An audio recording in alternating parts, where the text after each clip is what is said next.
Hold on to your mug. We're in for a wild night.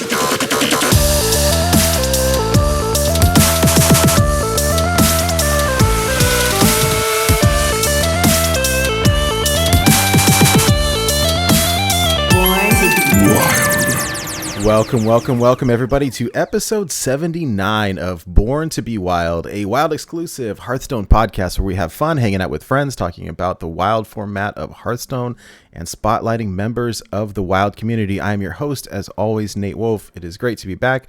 Another beautiful evening here in Portland, Oregon. Of course, joined by two of my very good friends. Hydra Sheep, how you doing tonight?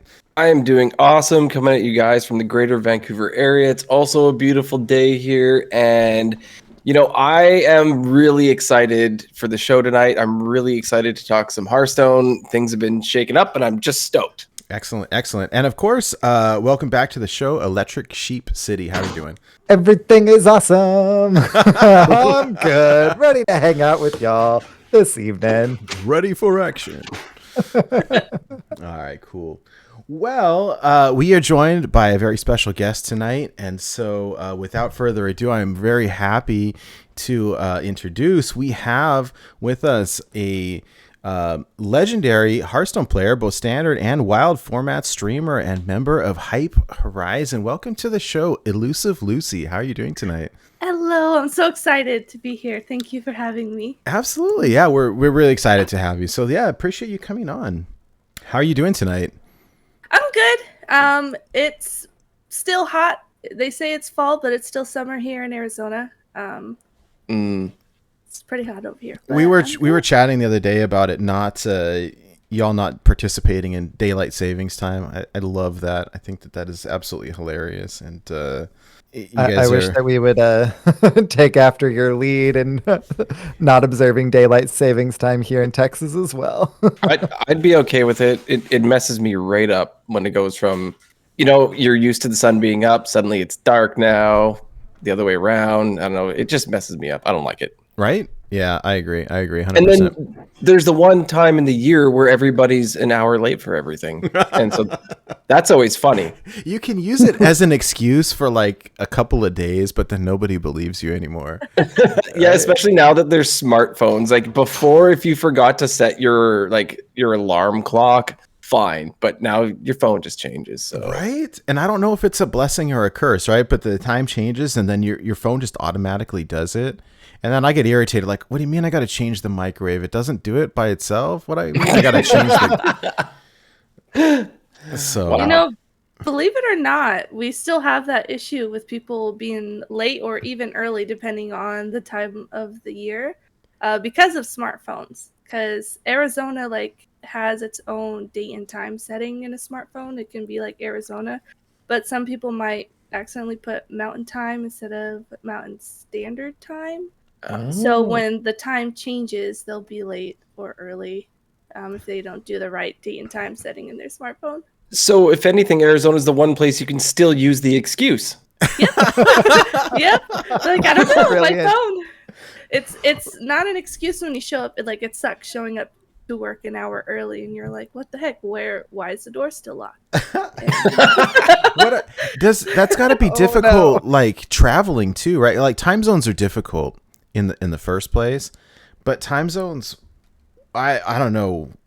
I have to use a time zone calculator all the time for the show because, sometimes I've got it in my brain now. Okay, Pacific time is where Hydra and I are, and Sheep is in Texas time, whatever that is called. Central. Are you Central time? And then Central. Right? Texas time. It's so big they just call it Texas time. And then there's Mountain time, of course. And then we know people on the East Coast. And then we've got friends like out in the UK where we do the show here, and all I know is it's 2 a.m. when we record here. And then we've got some friends in Singapore where it's okay now, in Australia where now it's like the next day at like 9 a.m. ish. And it's things get so confusing when we start talking about like it's the next day over there. Anyways, well, traveling through time, right? I have gone down the rabbit hole that I promised myself I would not do. Let us talk about you. Lucy, can you tell us a little bit about yourself? Like as much or as little as you're willing to share, but like, who are you? Tell us a little bit about yourself. Sure. So I'm Elusive Lucy. I just turned 31 this year. Nice. Yes, yeah, 31. It was my golden birthday because my birthday's on May 31st. So I was excited about that. I don't know, I've been looking forward to that since I was 6. But you mapped it out from when you were 6. Yeah, since I was 6. Yeah, I was like, my golden birthday. My grandma got me excited. Oh, that's awesome. I have a 10-year-old son. I'm a single mom to him. I am also a graduate student studying clinical psychology.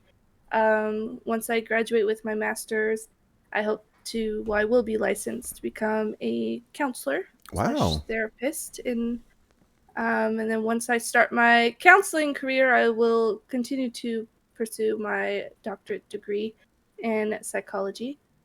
That's really cool. Yeah, I love it. I'm married to somebody who took psychology and is a counselor, and I'm always wondering if she's analyzing me. Most definitely, she is.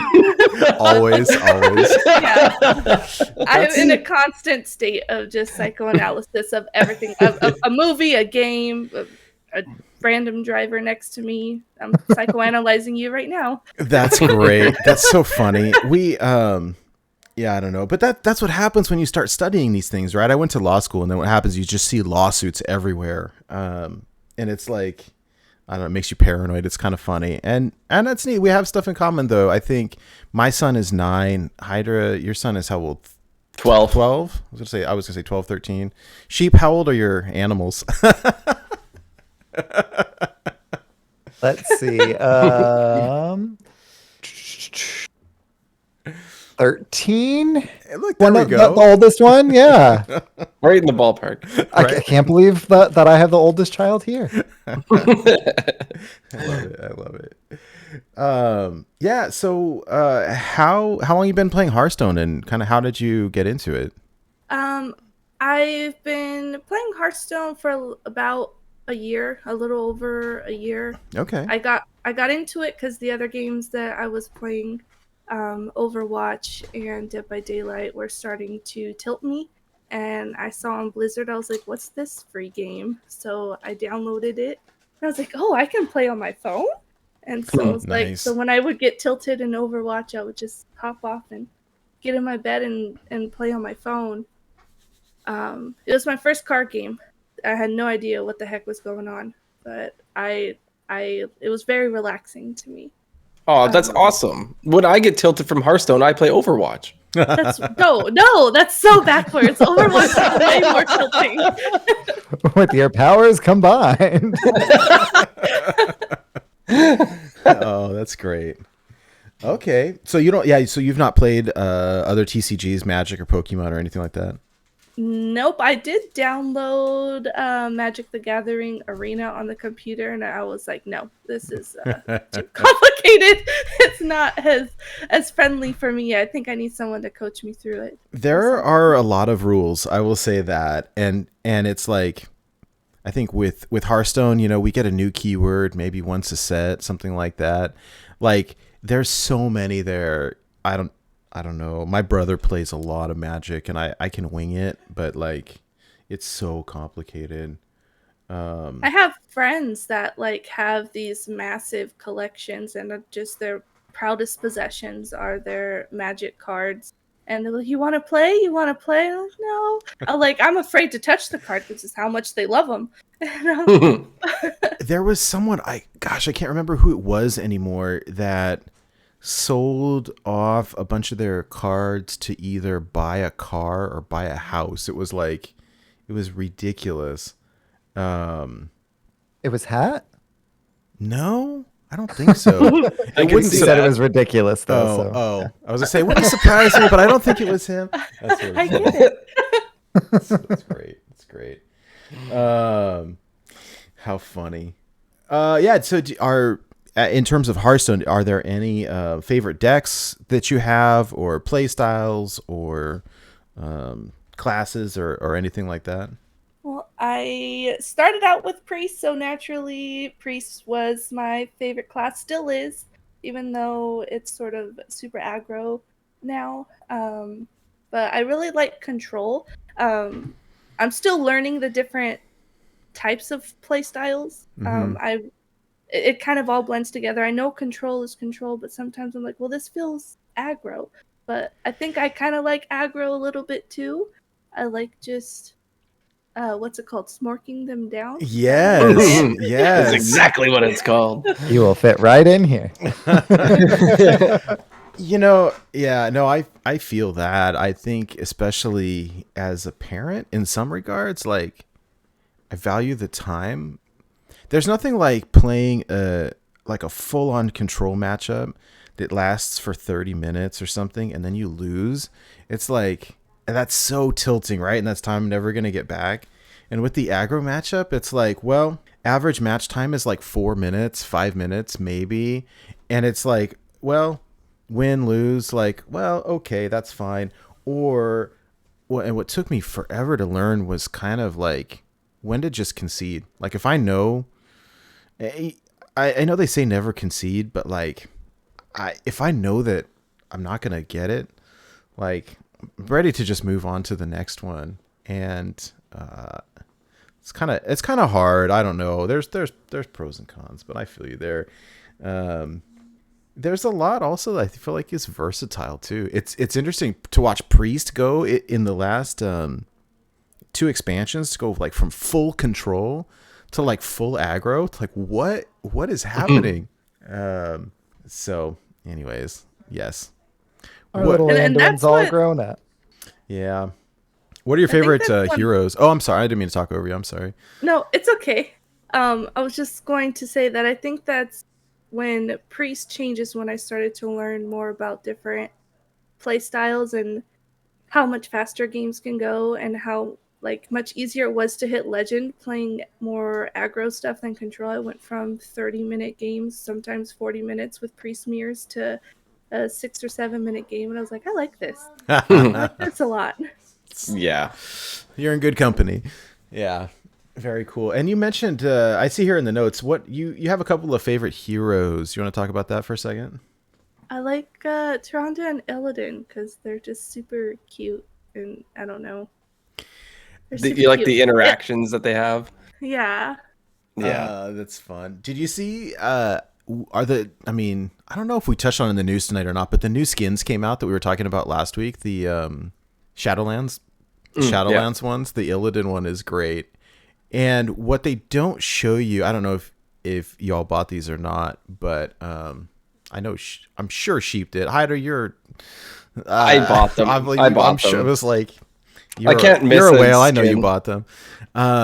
What's great is when you look at the hero portrait, like it only shows you the little piece of it, but when you open up in your collection, you see the full artwork of it, and they're great. They're all great. I mean, we can look at them later, but Gul'dan, for example, like you see behind him is Kel'Thuzad, like in the background like this, which is great. And God, there was the other one. Anyways, my favorite one was Illidan, and if you look off to the side, like there's who's the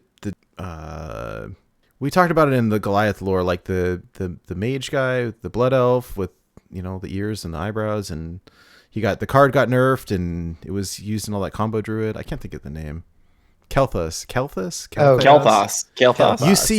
You see him in the background doing like the full on like gaga eyes and like drooling. It's so funny. It is so funny. You have to check it out. I'll have to look at it. It drives me crazy when people refer to Kel'Thuz as KT.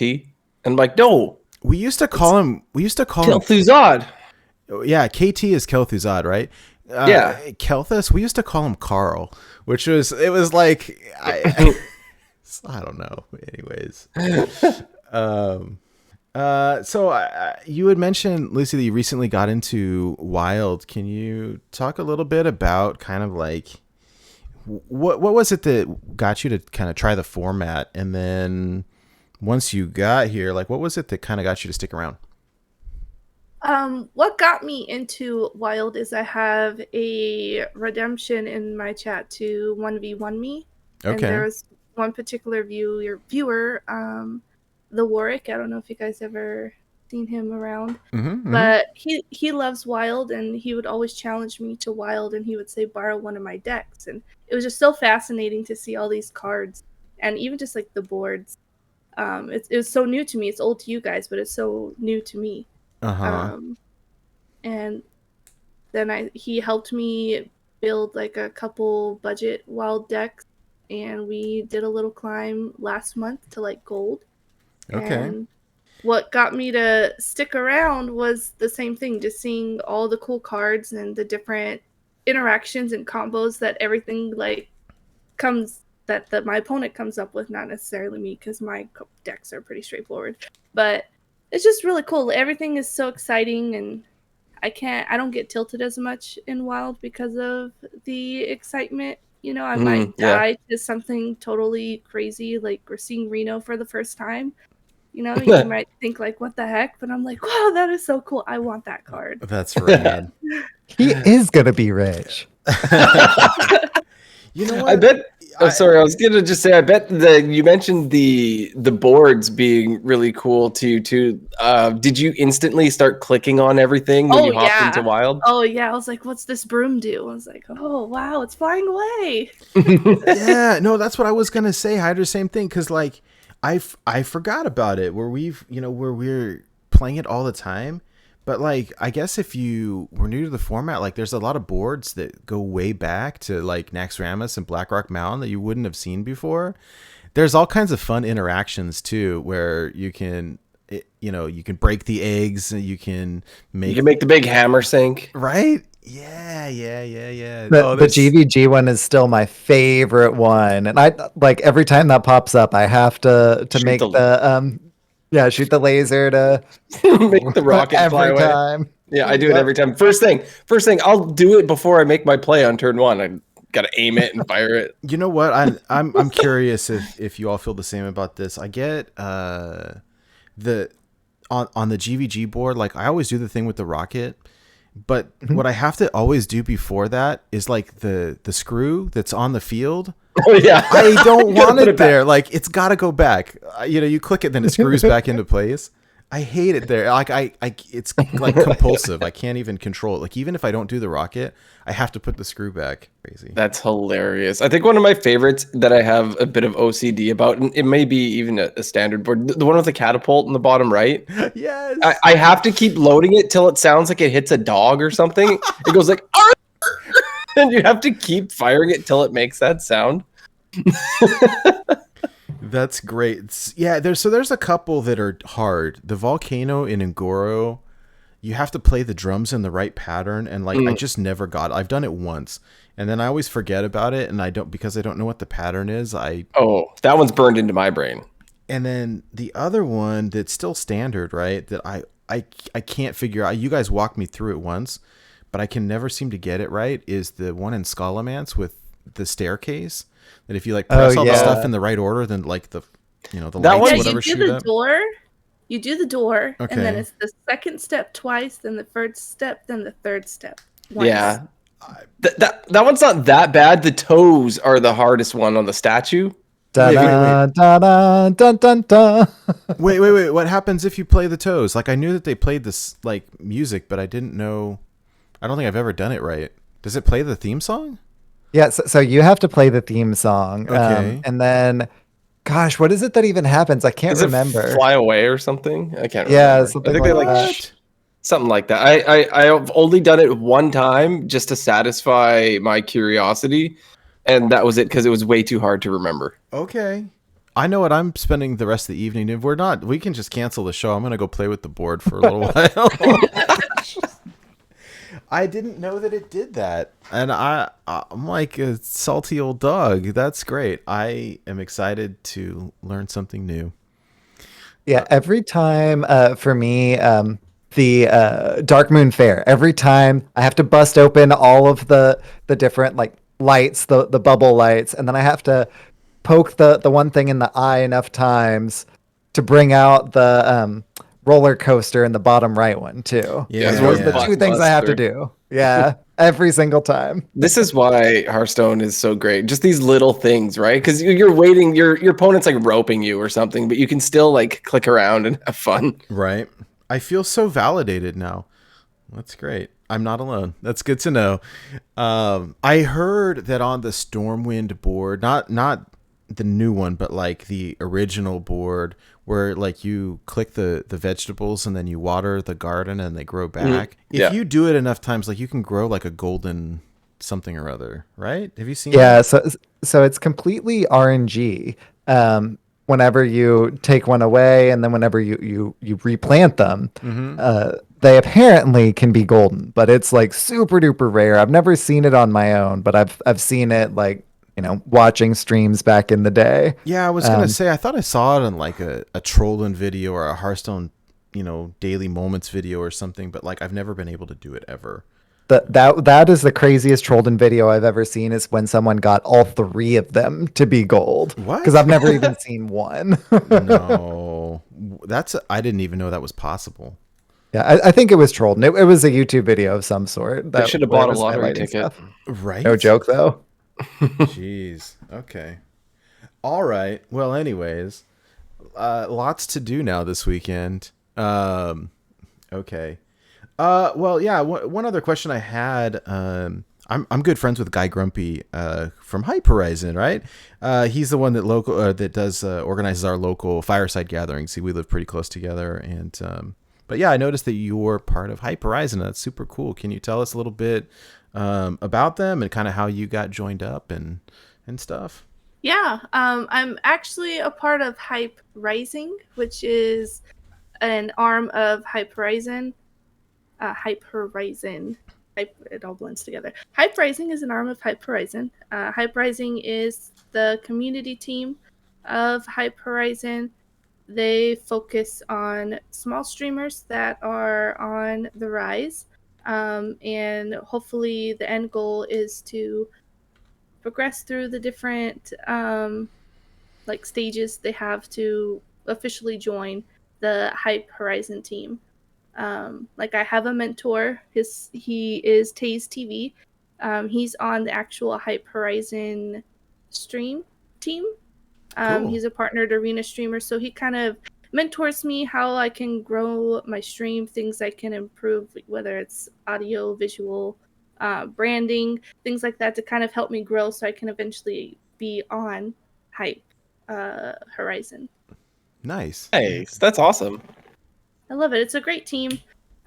We recently picked up Clark Hellscream.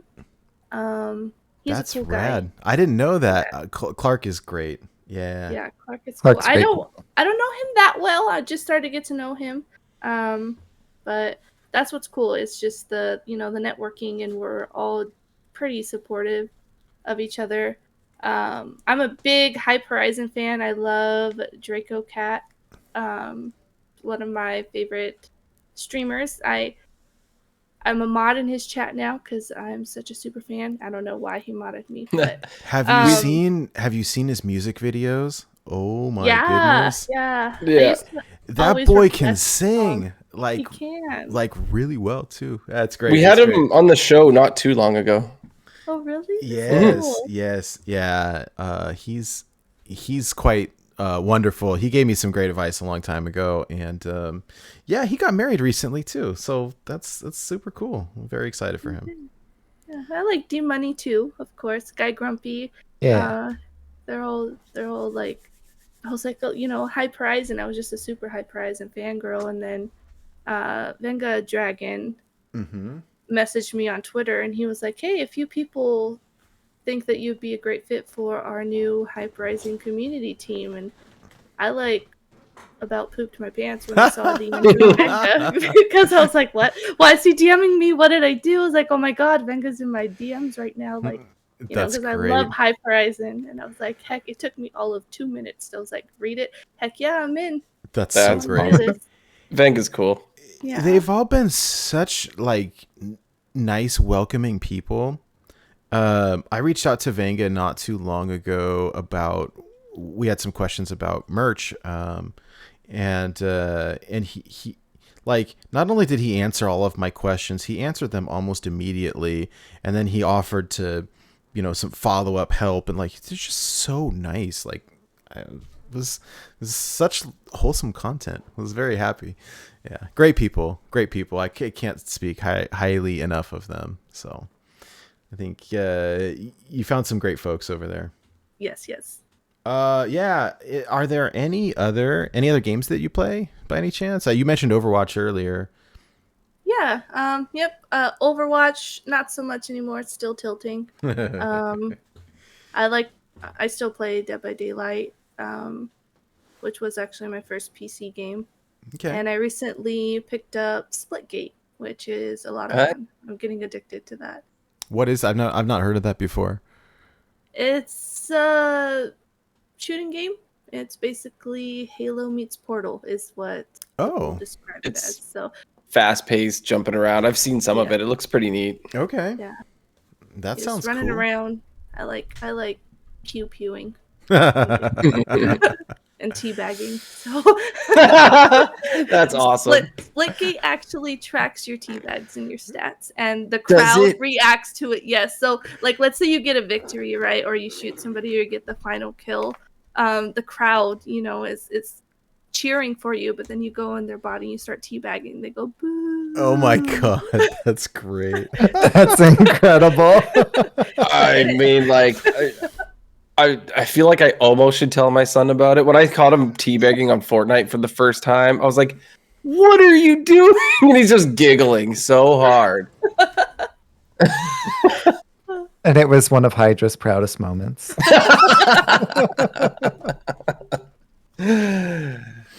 Yeah, pretty much. That's absolutely amazing. I don't know. I gotta see. I've been trying to ramp up my teabag counter. I gotta go back and check it. But I love that when you go to your profile stats, it's like teabags. It shows you with your KDA. That's hilarious. Oh my god. That is great. That's amazing. Do you get like an achievement like when you hit 1,000 and then like 10,000? Oh, I'm sure. I haven't looked at the achievements, but I'm sure. But it's cool because it kind of like it makes it less hostile for you when other people are like teabagging you. They're like, oh, they're just, going for their achievement.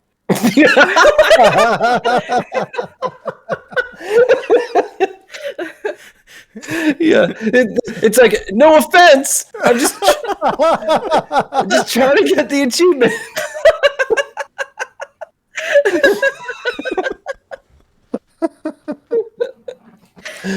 Oh yes, I'm not toxic at all. That's great. Oh That's my incredible. God. Oh man, I maybe this weekend. I keep saying every weekend I'm going to do this. I need to set up the mixer and like the little sound bar thing where you press the button and I can't think of the name, but like you little sound effects come out. Soundboard. A soundboard. Thank you. I need to do that, and the initial thought was to take sounds from like Hearthstone, aha, that type of thing. No.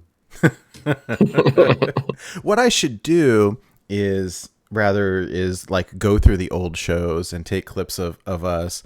Yes. And so when we talk about the the weekly challenge or whatever, but then we have the clip of Hydra saying like, no disrespect, I'm just trying to get my achievement. God,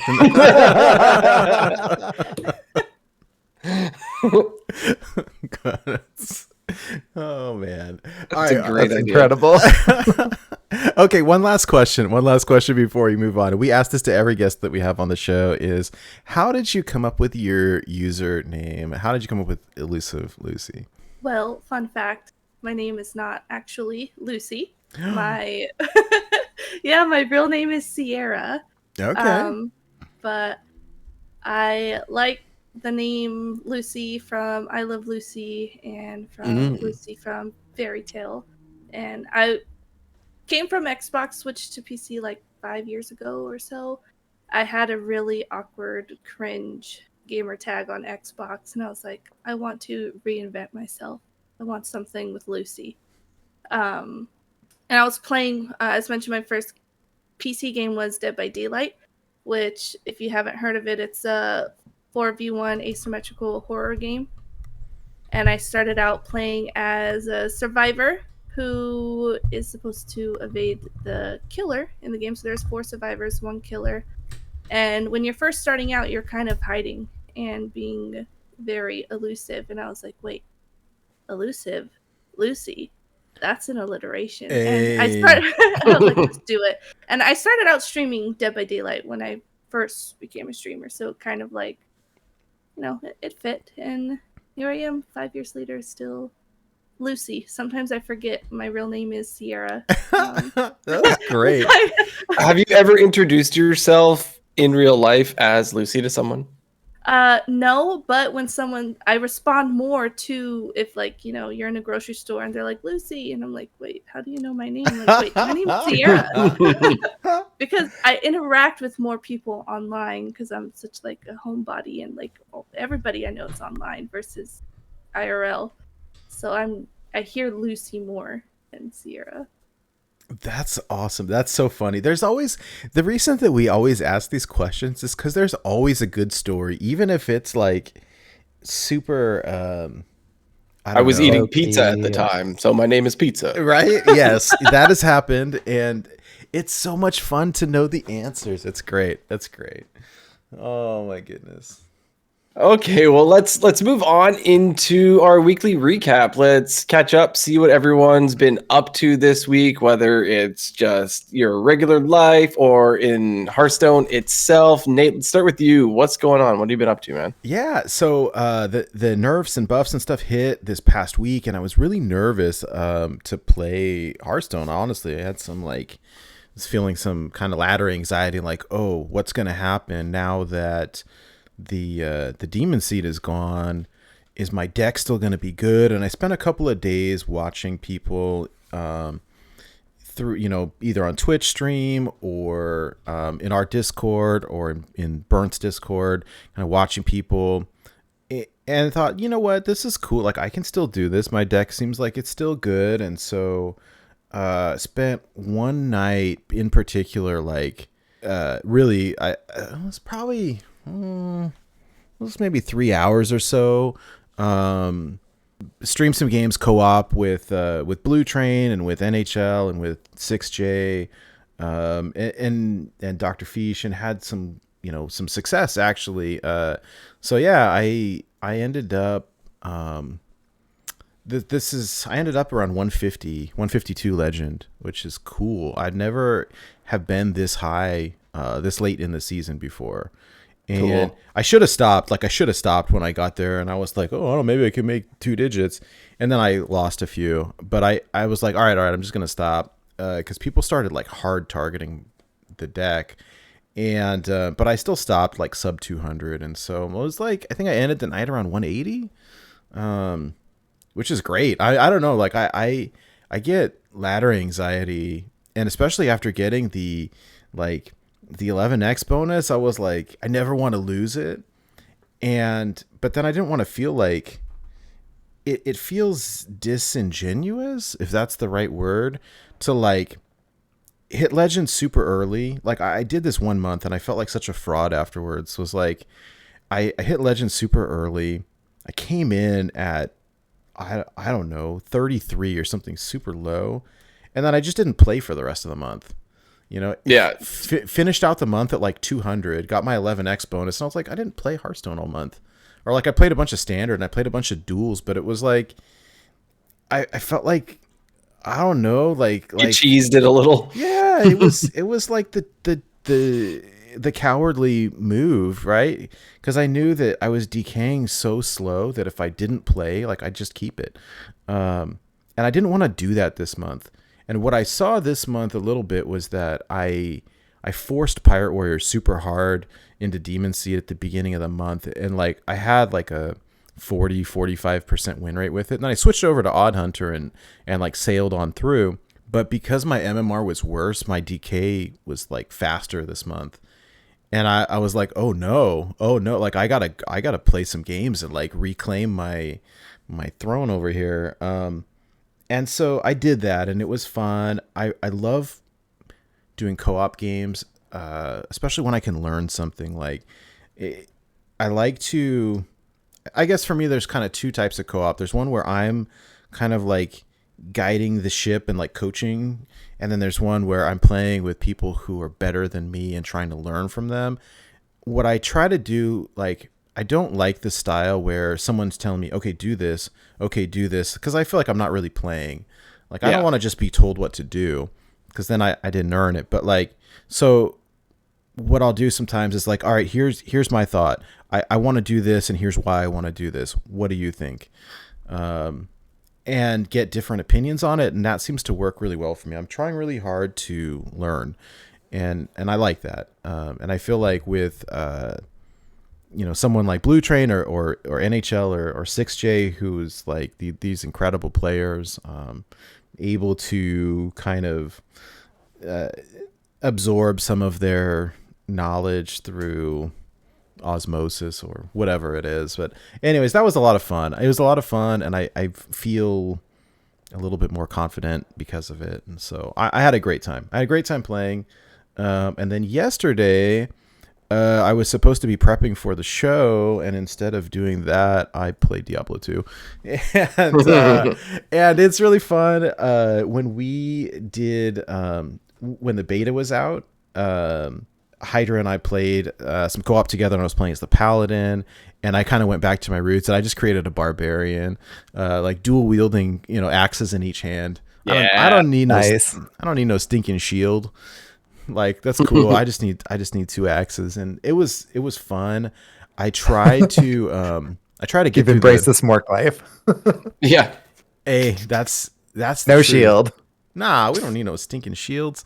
I love it. It's great.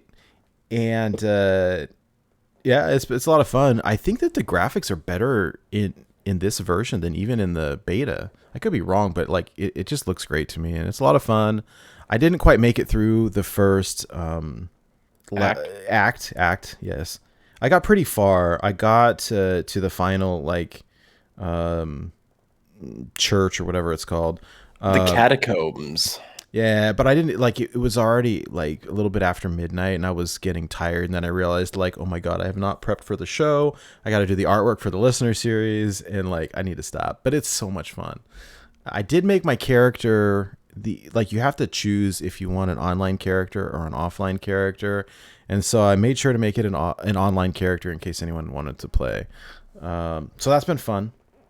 And then because I guess one of the things that I like about Diablo is that, at least for this type of character, like, you're just smashing people. Like, you don't have to think about it. I'm not casting spells or laying traps or summoning, animals or whatever. Like, I'm just swinging my axes. And so there's like zero thought process. Like, I'll forget what I'm doing. I'm just clicking around and killing little demons. Just wait till you get whirlwind, and then you can just spin around the whole time. Oh, that is the plan. That is the plan. Yeah. So I've got Diablo going on one screen, and then I've got Netflix or YouTube or whatever on the other screen. And so I finished up we have Apple TV Plus. I finished watching Lucy's Story by Stephen King, which was good, but it was a confusing book. And the TV series, Julianne Moore was great and Clive Owen was great, but it was confusing also. I was it was okay, but I switched over to Servant, show on there by M. Night Shyamalan, however you pronounce his name. I will butcher it forever, but I'm a big fan of his. And the show is brilliant. Absolutely brilliant storyline. I don't want to spoil it for anybody, but I have not been this intrigued in a show in ages. And I managed to jam through the first season over the last week. And it was great. The acting is incredible. And it also co-stars Ron Weasley. And how can you go wrong with Ron Weasley, right? Nice. And so it's just been great. It's been a welcome distraction. Okay. All right. I see you, chat. Yes, the Airbender was his moment of weakness. Okay. I will recognize that, but I liked Lady in the Water. I liked The Sixth Sense, and I liked The Village, and I liked even that stupid Marky Mark movie with where Mother Earth was angry and the wind was and trees were killing people. It was a good movie. And Signs was I've never seen that one, but that sounds right up my alley. and Signs was okay. Invincible was great. I really liked Invincible. I'm not a soundtrack person, but I loved the soundtrack for Invincible. And the sequel with James McAvoy? Yeah, Split. Yeah. Yes, it was great. I'm a big fan. I don't know how to pronounce his last name. He's so cool. It's a great show. I recommend it. Glass was great as well. Yes, thank you. I can't pronounce it either. My friend always says Shyamalama Ding Dong. Yes. Yeah, I've always said like Shyamalan. I don't know if that's right or not, but like I don't know. I was so upset. Okay, so the guy who is the dad or the husband or whatever in the movie is Rahul. I can't think of his last name at the top of my head. I'm gonna find it real quick. He's amazing. He's on Twitter and he's very funny. Rahul Kohli, Kohli. He's great. He's anyways, I kept getting him confused because in the picture here it looks like him, but it's not him, it's somebody else, and I kept thinking it was him. But then I got this there's a brand new show on Netflix called Midnight Mass, and a couple of my buddies on Twitter had said, oh hey, if you sign up you can get the early screening for it. And I was like, oh, I think I'm too late because they only let 1,500 people in. And then I clicked the button and I managed to get in, and then I forgot to watch it. And as it turns out, like it's just so weird, right? As it turns out, the guy that is in this movie is not Rahul, but the guy who is in Midnight Mass is. And it's like, what? My brain is all sideways. I have a couple of great shows, so that is probably what I will be binging all weekend. I'll probably watch season 2 of Servant, and I'll be watching Midnight Mass on Netflix. So anyways, I asked my wife, it was last night or this morning, I was, is there anything that you want to do this weekend? She goes, yes. I was like, all right, cool. What do you want to do? She goes, nothing. Okay. It sounds perfect. It sounds so nice. Anyways, it has been a long week. You could probably tell my brain is totally fried, but I'm really happy to be here and spend time with all of you. So, Sheep, what have you been up to? Yeah. So lately, gosh, I guess really the past almost month, because it was late August. Like I've had this issue with my foot. So I haven't been, running, which I'd been doing like a really good job of like going running pretty much every day for a while. And so I finally got an x-ray on that actually just this morning, which was great. So I can actually see kind of what's up there. Hopefully that actually like gets some progress on that, because that would be awesome. Outside of that, work has been crazy. But that's just kind of the general thing. Played some Hearthstone. Had my THL match on Thursday, actually. So just last night, and got swept by Skittles. Awesome player. Don't feel too bad about that one. You win some, you lose some, and Skittles is a very good player and was very gracious in his win. And yes, Schmoopy, I gotta say, I did go see to a specialist. That was classic. Is it the farrier? Is that the name of it? I always just called him the animal cobbler, but Wow. So I was originally going to have my Legacy THL match right before our show tonight, but my opponent ended up having to postpone it for personal reasons, which was a really good thing, because like I got home and was like sitting at my desk here about 15 minutes before like go time. So it was like, oh, I was glad they had to postpone that. Yeah, that worked out. That worked out. So that worked out pretty well. So I still get to play that one now tomorrow. And then, of course, my listeners series match after the show tonight. That's going to be a blast. Can't wait. Get to face off against our buddy Jordan MG. That's right. The winner pretty much is, I'm not going to say guaranteed, but like the winner's probably going to the playoffs and the loser probably does not. We'll see. So it's a high breaking stakes point. match. Yeah. I got Legend and Standard before last week's show, but didn't get a chance to kind of say anything then because my internet revolted. So I get to kind of bring it up now. Played, of course, Aggro Druid because, of course, I did. Anytime Aggro Druid is viable anywhere, I will be playing it. I love that deck. Yeah, we missed you last week. Your internet took the dump, and we missed you. So welcome. Yeah, thank you. I was bummed that I didn't get to hang out with y'all then, but thankfully they finished up the construction behind me, and would you look at that? The internet's now fixed too. So we take those. Coincidence? Yeah. Oh, it's not us. Yeah. Suddenly, it's okay again. Strange. Seems sus. Super sus. But anyway, that's been my week. A lot of work and a lot of playing.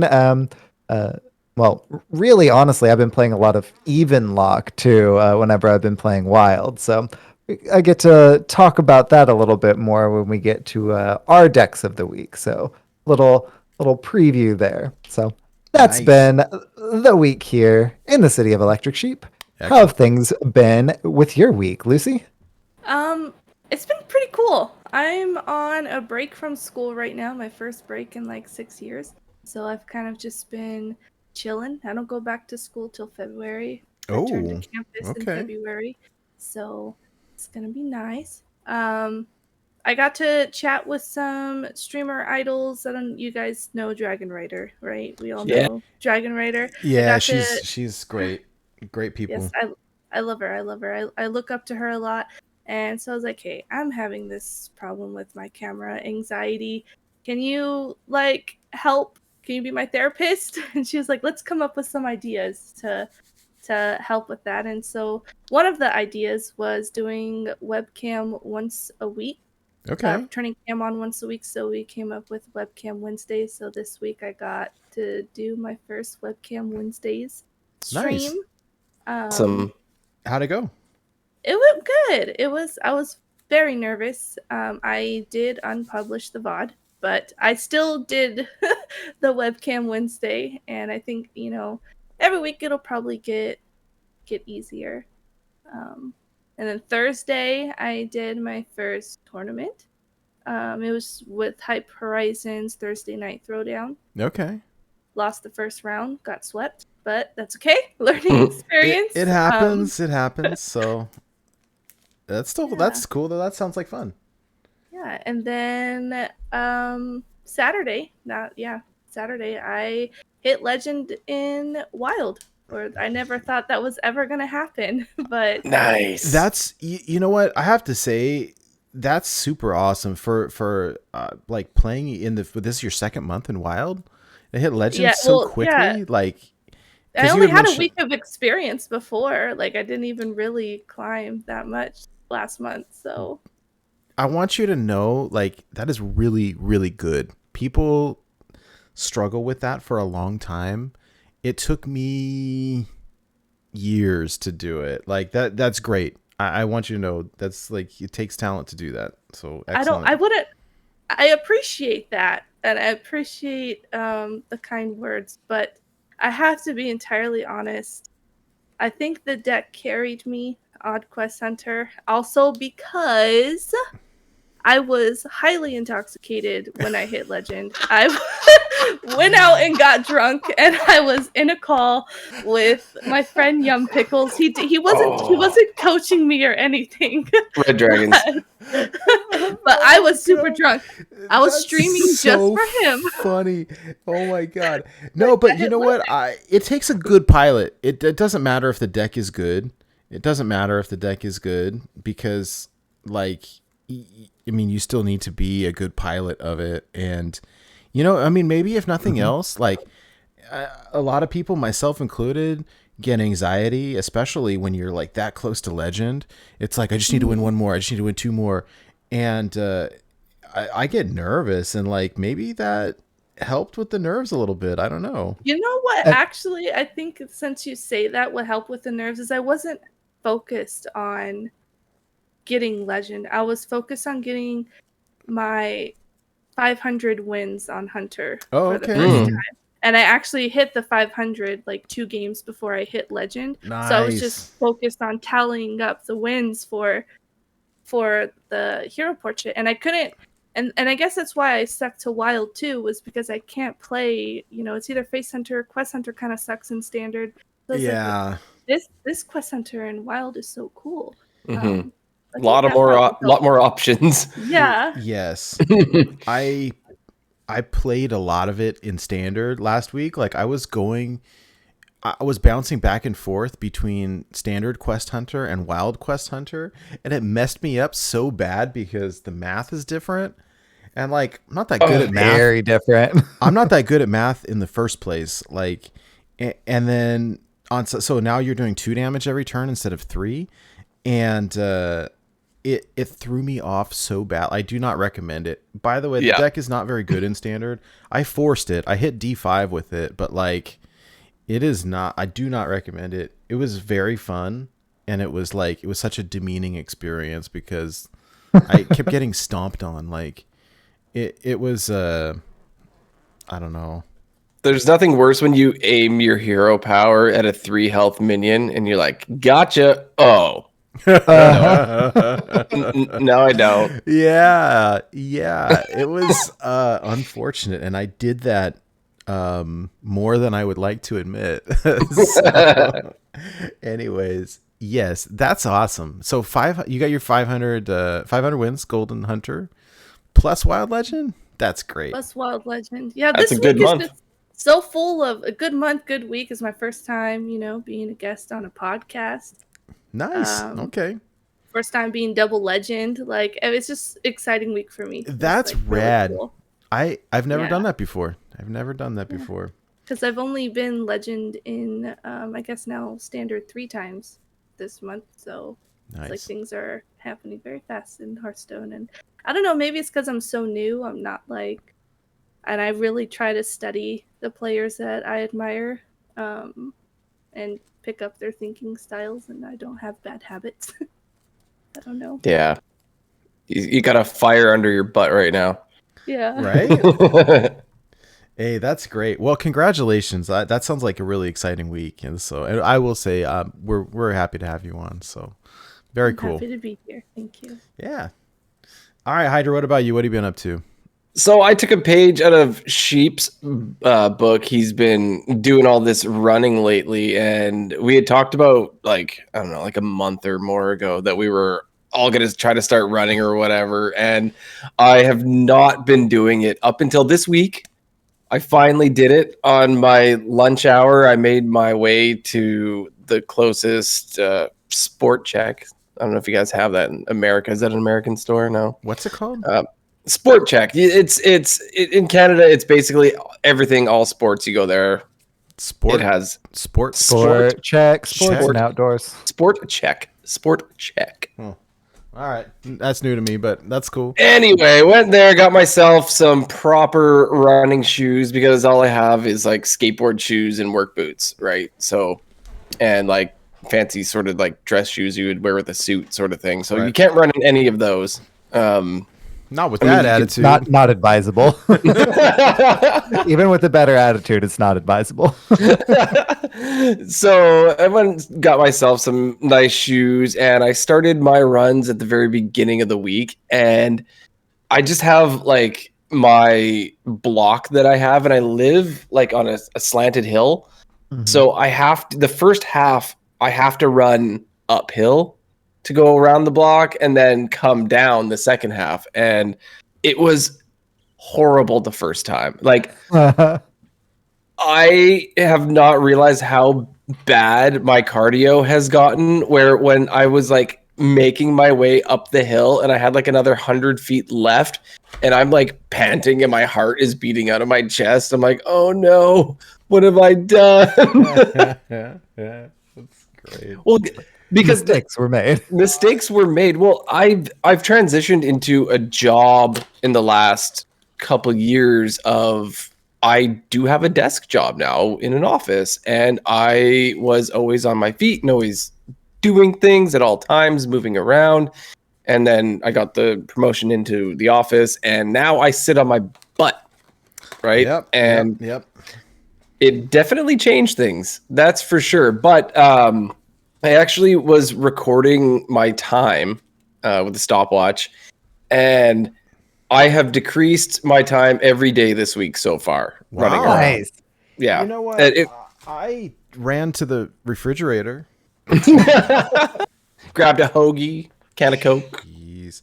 We should do that challenge someday for real. Like we'd started to do it, but then we didn't do it. If we do it official, like I'll participate, like because I can compete. So for those of you watching or listening, what we're talking about is the idea was, all right, we'll have to figure it out. We have to make it like body percentage or whatever. It was like whoever loses the most weight or BMI or whatever it is, like oh yeah. Yeah. The other two we'll have to craft a golden legend of the other two's choosing. Yeah. And it's gonna be Millhouse or Lore Walker Cho or some terrible card like that. Do y'all not already have Golden Millhouse and Lore Walker Cho? No, I did have Golden Lore Walker Cho, and it got dusted a long time ago. Now I just have a regular one. Yeah. If Sad. you ever want to do that, I'm down. We just have a new segment on the show.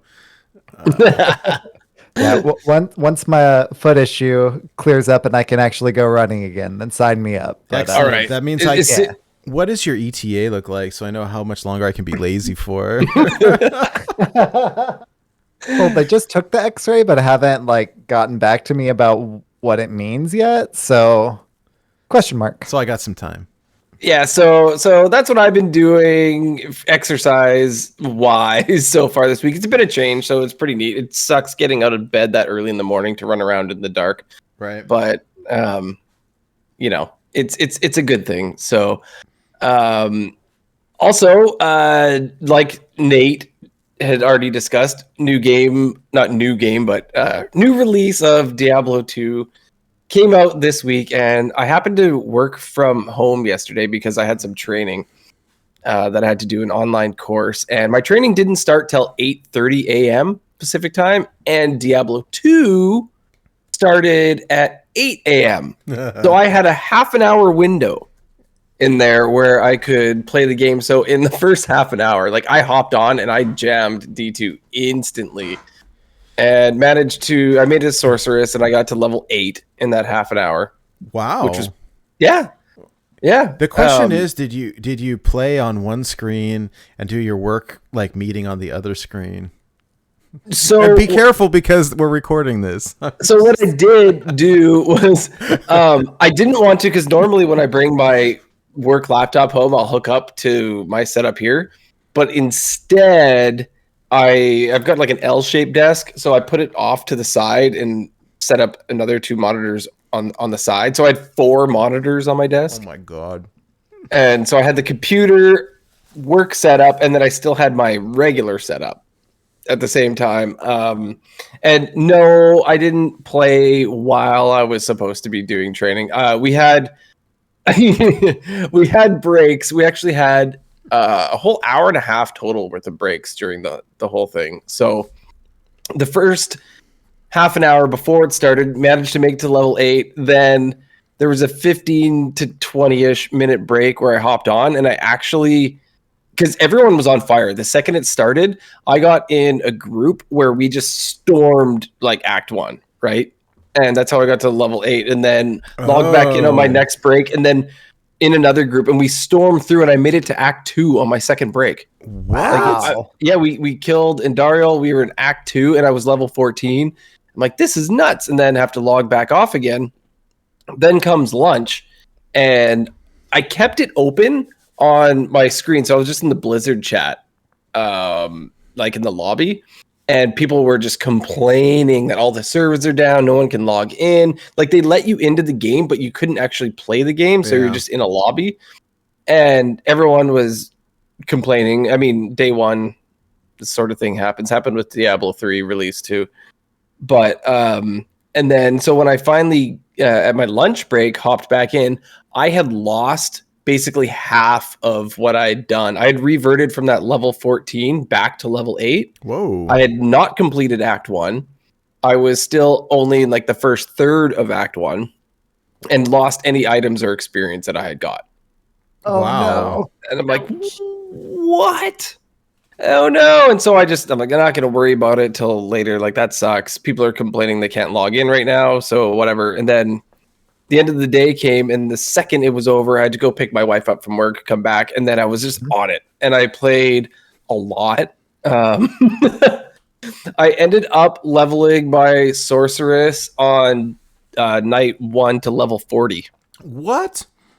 Oh Yeah. my gosh! What? Yeah, my Sork is level 40 right now, and that was just from playing last night. Basically. Did you sleep?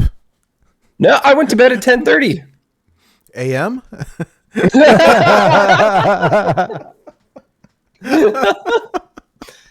As someone who's played the game a lot in the past, you figure out how to do it. There's ways. Wow, I just play it like slow and steady. I love clearing the map. Like, I get this kind of OCD thing that if I don't clear the map, I'm not happy. Yeah. I mean, I've done that so many times that if I want to rush through, like, I can. I did full clear Act 3 because what happened was servers went down while I was in a game, and we were being told from some outside friends saying, don't log out of your game. Like, if you're in, you're in, and if you leave, you cannot get back in. So it was only me and one other person, and the two of us made our way through most of Act 3 and cleared. And Act 3 is huge. It just looks gorgeous. The game looks absolutely amazing. So I'm really happy. But yes, I did make it to level 40 last night, which is crazy. Hey, did you try out the feature where you toggled back and forth between the old graphics? Keep forgetting to do it. It's so great. It's just the nostalgia is there. It like only for 2 seconds, but to see it is kind of cool. Yeah, for sure. But yeah, so I'm going to be jamming a lot more D2 this weekend, like, for sure. It's my jam. So that's definitely going to happen. You know how we were doing the Dark Tower series, right? Right. So I finished book 1 a couple weeks ago, took a bit of a break, and I've hopped into book 2 now, and totally different than the first book. Like, data jump. like, it's so different. It's so different, and I'm enjoying it. Like, it's a cool switch. The first book is more like a Western, right? And then the second book is not.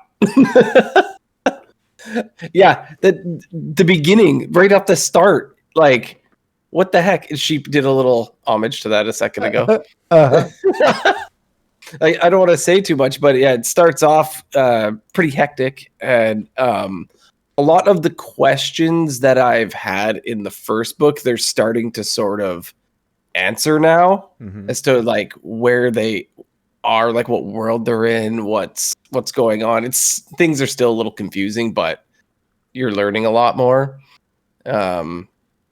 It's pretty cool. It's pretty cool. I am having a great time, and when I'm done, I'll tell you if I recommend it, but so far, yes.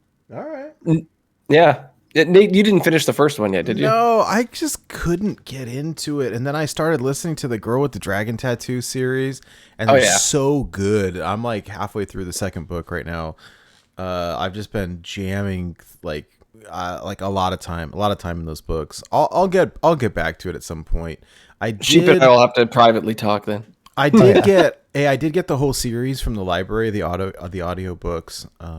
So I'll get it. Yeah, I did. So I'll get around to them. I'll get around to them.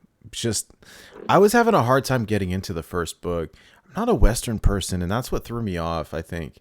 I will, because Stephen King. The series, as far as I can tell, isn't Western. Just the first book is in that style. Yeah.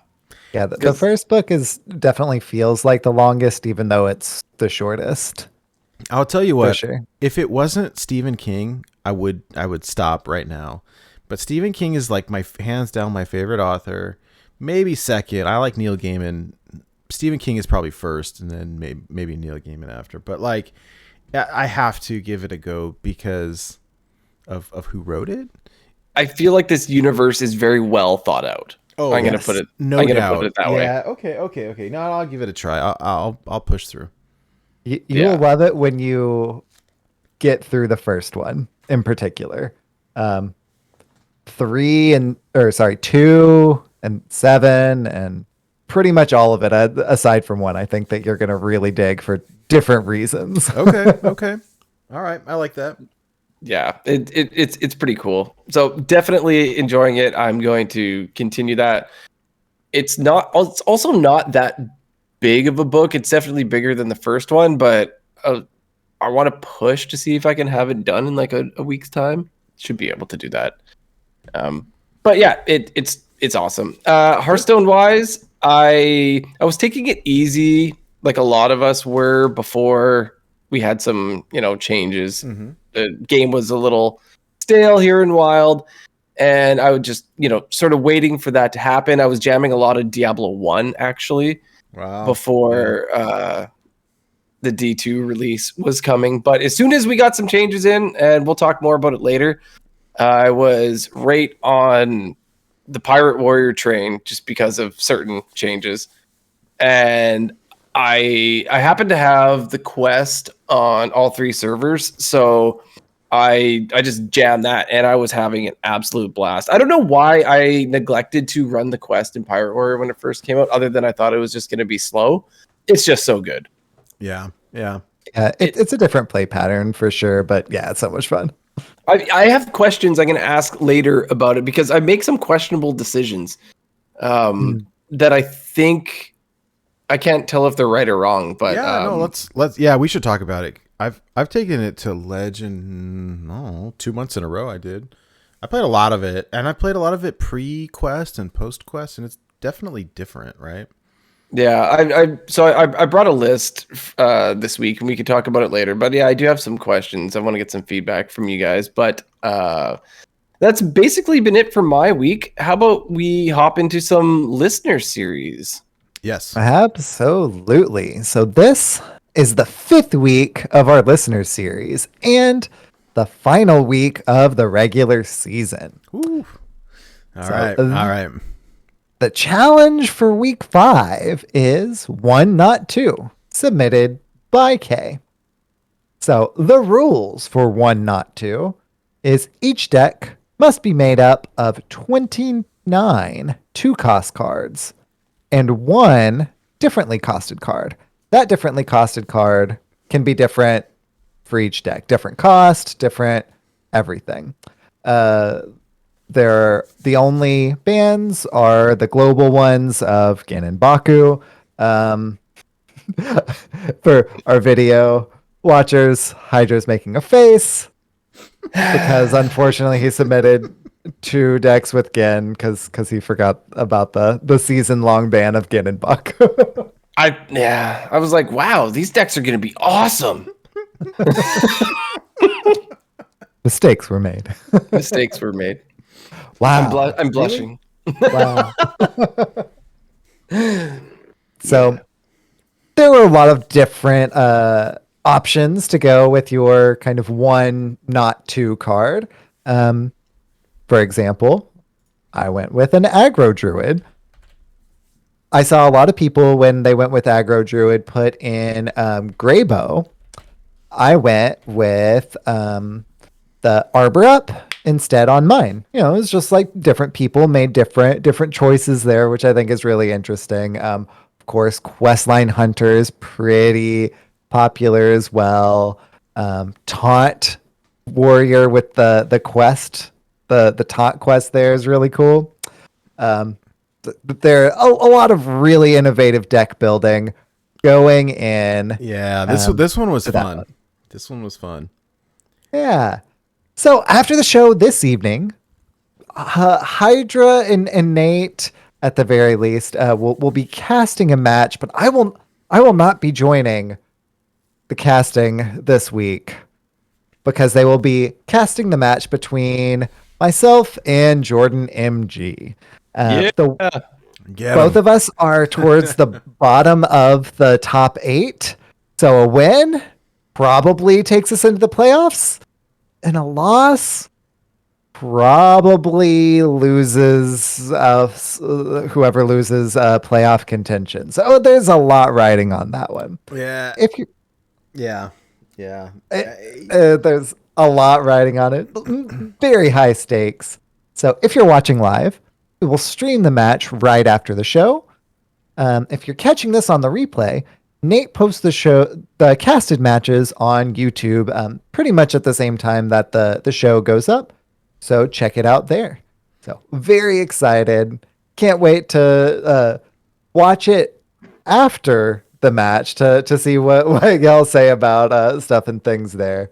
It's going to be a blast. This one was fun. I have to big shout out to Kay. Her deck ideas, or for at least for this week, were amazing. And I will say, and shout out to all the people that submitted ideas for this series. Mm-hmm.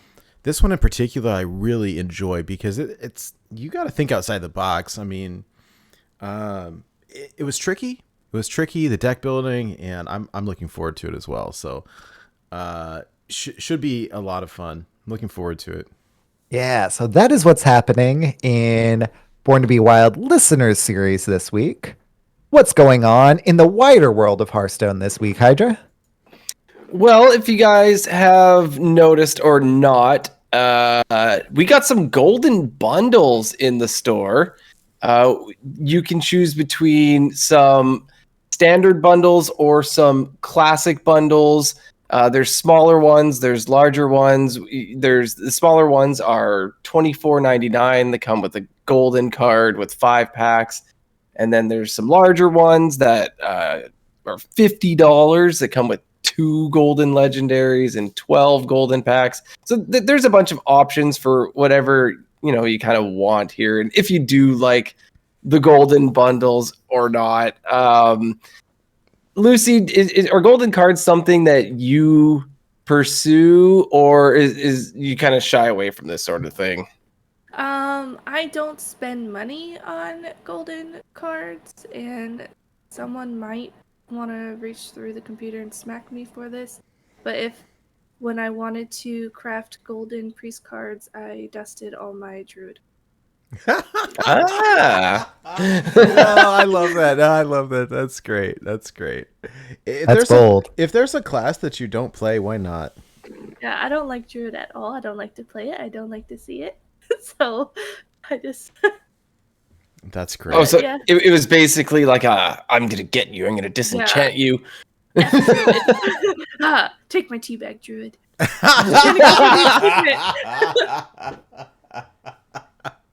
Oh my gosh, that's hilarious. I'm mostly free to play unless it's something cosmetic. So I didn't go for these bundles. Yeah, these are, some of us really, really enjoy this sort of thing. And if it's not something that you're interested, nobody is forced to purchase these things. Some of us can't help it. I don't know what to say. You guys, Nate, Sheep, did either of you grab this? Oh, yeah. Guilty. So here's the question, though. So you have 6 options here. Nate's holding his hand over his face for the audio listeners. How many of the 6 did you get, Nate? 6.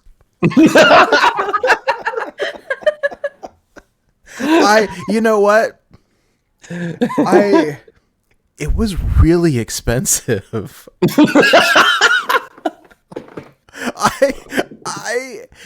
I will say, Okay, number one, I do not recommend it. I don't recommend it. That was a lot of money. I will say that I had incredible luck in the packs. I will say that I have zero self-control. And I'm glad though. Okay. So I got a lot though. Okay, golden legendaries, because you get the higher up bundles, you get two. But then Yes. I opened a bunch in the packs as well. So I ended up with the Bulwark of Azeroth, Lady Vosh, Grom Hellscream, King Crush, Alexstrasza, Deathwing, Star Student Stelina, Reliquary of Souls, Deck of Chaos, Black Knight, Tyrion Fordring, and Scenarios. I think there might be more that I missed. Like, it was a great haul. Absolutely great haul. Ripped my you're wallet, but like... You're guaranteed 10, right, based off of what they have, right? So there's 2, 4, 6, 8 from the top ones, and then 9, 10 for the bottom two. So yeah, you get 10 and then plus whatever you open. And so I must be missing some, because I opened at least 4 from the packs. So you got like 14 golden legendaries. Something like that. Yeah. I did really well. And a bunch of epics as well. Like it was great. And I'm glad, because like the price point was ridiculous. Yeah. Sheep, how'd it go for you? I did pretty well too. Not quite as good as Nate, but pretty solid. So from Classic, I got Captain Greenskin, Lore Walker Cho, the aforementioned Lore Walker I Cho. guess we can't make you craft it now. Gromash Hellscream, King Mukla, Naz Dormu, Ysera, and Deathwing. Ooh. So I was finished out my classic golden dragon dudes Okay. with those. So really happy with that. Deathwing is amazing art in golden. So good. Yeah. So good. So then from the standard golden bundles, I got Kiri, Chosen of Elune, Mozaki, Master Duelist, Lord Barov, Seek Guidance, the priest quest line, Soul Mirror, and Overlord Sourfang. Ooh, So pretty okay. solid pulls there too. Particularly Lord Barov and Mozaki were choice. Yeah. Those are great. So's your face. Aw. Got him. Got him. Yes, thank you. Yeah. So if you're interested, these are in the shop. If that's what you like, I have not grabbed them this time around.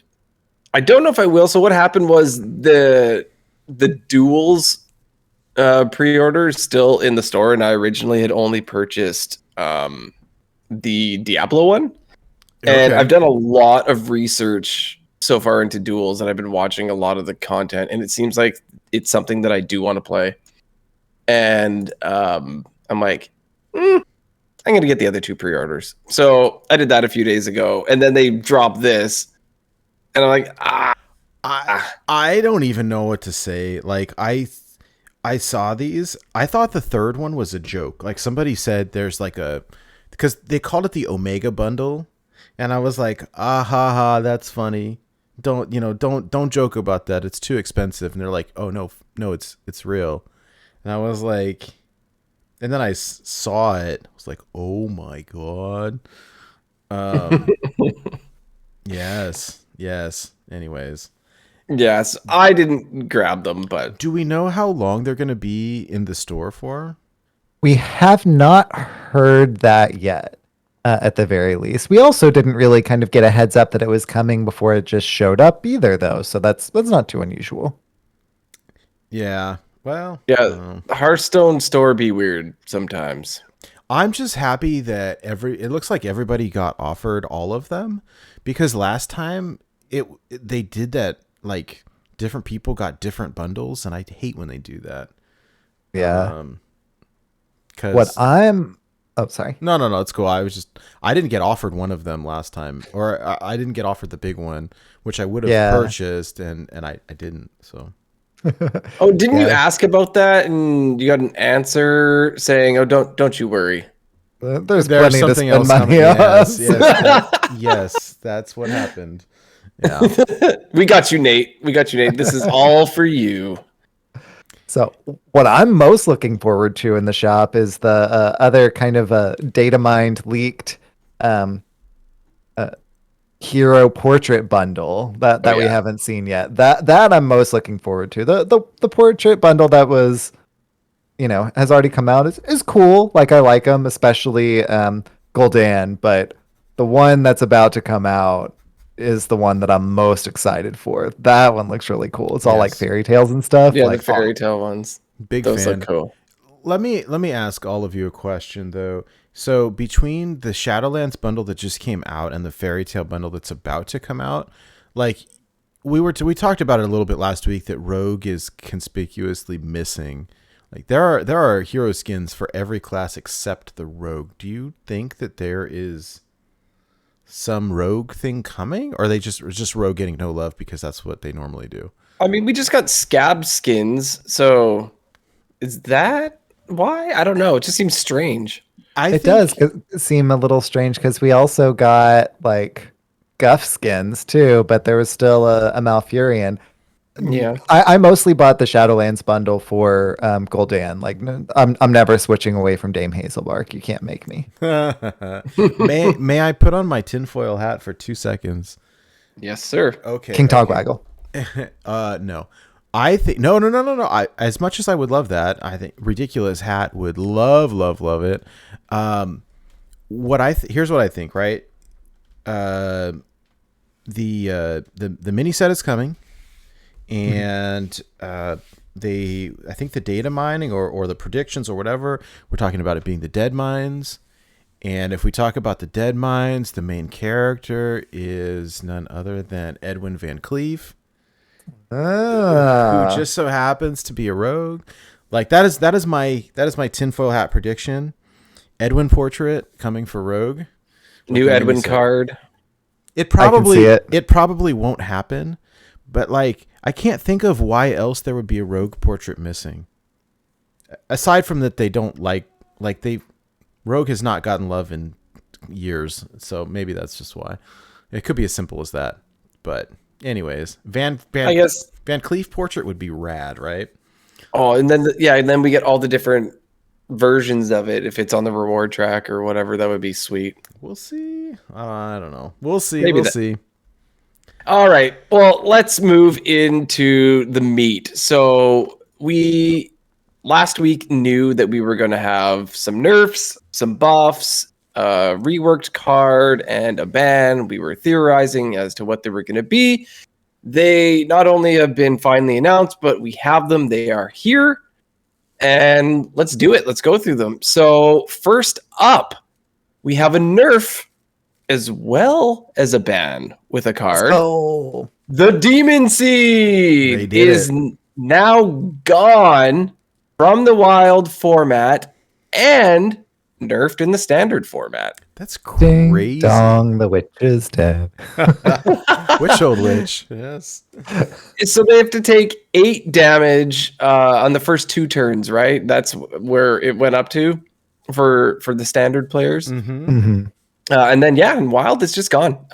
So I found it pretty interesting that they set this precedence, a standard that with Stealer, that it's definitely an option now that cards will be banned when they are destroying, the meta, or warping it this bad. And it happened. It's a sure thing. It's done. It's gone. The card is gone, and you have no idea how happy everybody is. Everybody is, right? Like, I guess we do know then, because we all are just like, I was getting just sick of the meta. I really was. And I am the type of person who's like, oh, just play the counter. It's fine. I'm always like glass half full. And it got to me. It usually doesn't, but it did. And it's gone. Lucy, as someone who hasn't been playing the Wild format too long, I'm guessing you did see this card in your more, your recent events into Wild. Is this something that you ran into very much when you started playing Wild? Yeah, and I hated it. very much. And I felt that hatred for the card carry over to standard, and I just hated Warlock altogether. Hate's a strong word, but I mean it. Um, but the odd quest hunter, I won, the majority of the matches versus them. But when I lost it, I just felt like, what could I have done differently? Like, it's just so OP. Yeah. Yeah, it completed so fast, and you just felt helpless against it. And I, for one, am glad about it. I'm guessing the feeling is mutual with you guys, everybody here. I have no regrets. I'm happy to see it gone. Now, here's the question. Sorry, Sheep. Oh, I had a gold and a regular one, so I'm very happy. That's the question I was about to ask, actually, because I believe the three of us, Sheep, Nate, and myself, all have gold and regular copies of this. What are you gonna see? I pride myself on having all of the cards, and I feel weird about getting rid of them, even though they're worth so much dust. Are you guys, Sheep, did you disenchant them? I disenchanted the regular one. I haven't disenchanted the gold one yet. It's still playable in standard, and I do play both formats. It's a lot worse than it was, as it should be. But I mean, I kept my gold copy so far. I may end up disenchanting that, to make some other things at some point. But while I can still get the full refund. But I've been, crafting some gold cards with some gold stuff lately, so I haven't felt like I needed to quite yet. How about you, Nate? Yeah, so I had them both as well. I kept the golden one mostly because I'm just a completionist and I like the gold cards. And that my thought was like, one of these days maybe it will be playable again. Here's the question, right? Same with Stealer is what happens when it rotates out of standard? What are they going to do with it in Wild? Is it going to get reworked? I thought I saw a statement that they were going to rework Demon Seed on rotation. I think they said that we was just Stealer. Don't know how yet. Yeah, so I'm not ready. Yeah, I'm not ready to get rid of it. And because I got so many gold packs lately and gold cards, I'm sitting on a ton of dust, and so I'm not. Hi, cat. My cat's blocking the camera. I'll just keep it for now and see what happens. I don't know. There's nothing that I feel like I'm missing too bad right now. In terms of wanting to craft gold, maybe with the mini set there will be some things, but right now I don't know. So I kept the golden one, dusted the non-gold. Follow suit. I did normally what I do is I dust my non-golden copies of things and keep the golden copies. But hey, get out of my pizza, cat. Sorry. Samurai pizza cats? I told him to get out of my pizza. The cat is trying to eat my pizza. Hey, he literally just took a piece and tried to walk off with it. Oh my goodness. I'm sorry. He has bold. Zero shame and very bold. Yes. I'll set up the cat cam so you can see him. Anyways, typically, I will get rid of my extras and keep the golden versions unless I think that there's going to be some nerfs. And so I had kept my extra copies of the Mithril Rod because I thought it was going to get hit, and it did. It did, in fact, get ruined. It's now the ruined Mithril Rod. And I did that same thing with the Demon Seed quest, and there was one other, I don't recall. But anyways, so I'm sitting on a lot of dust right now, and I'm pretty happy about that. So, yeah. Good. Yeah, that's cool. So on to our next card. We got Firebound Brute has gone up in mana. It is now 8 cost. I guess this is just an attempt to slow down the dropping of basically giants, right? Yeah. It's no fun to get these big, zero cost minions hit the board, or 1 or 2 cost, and so they're just trying to make it a little slower.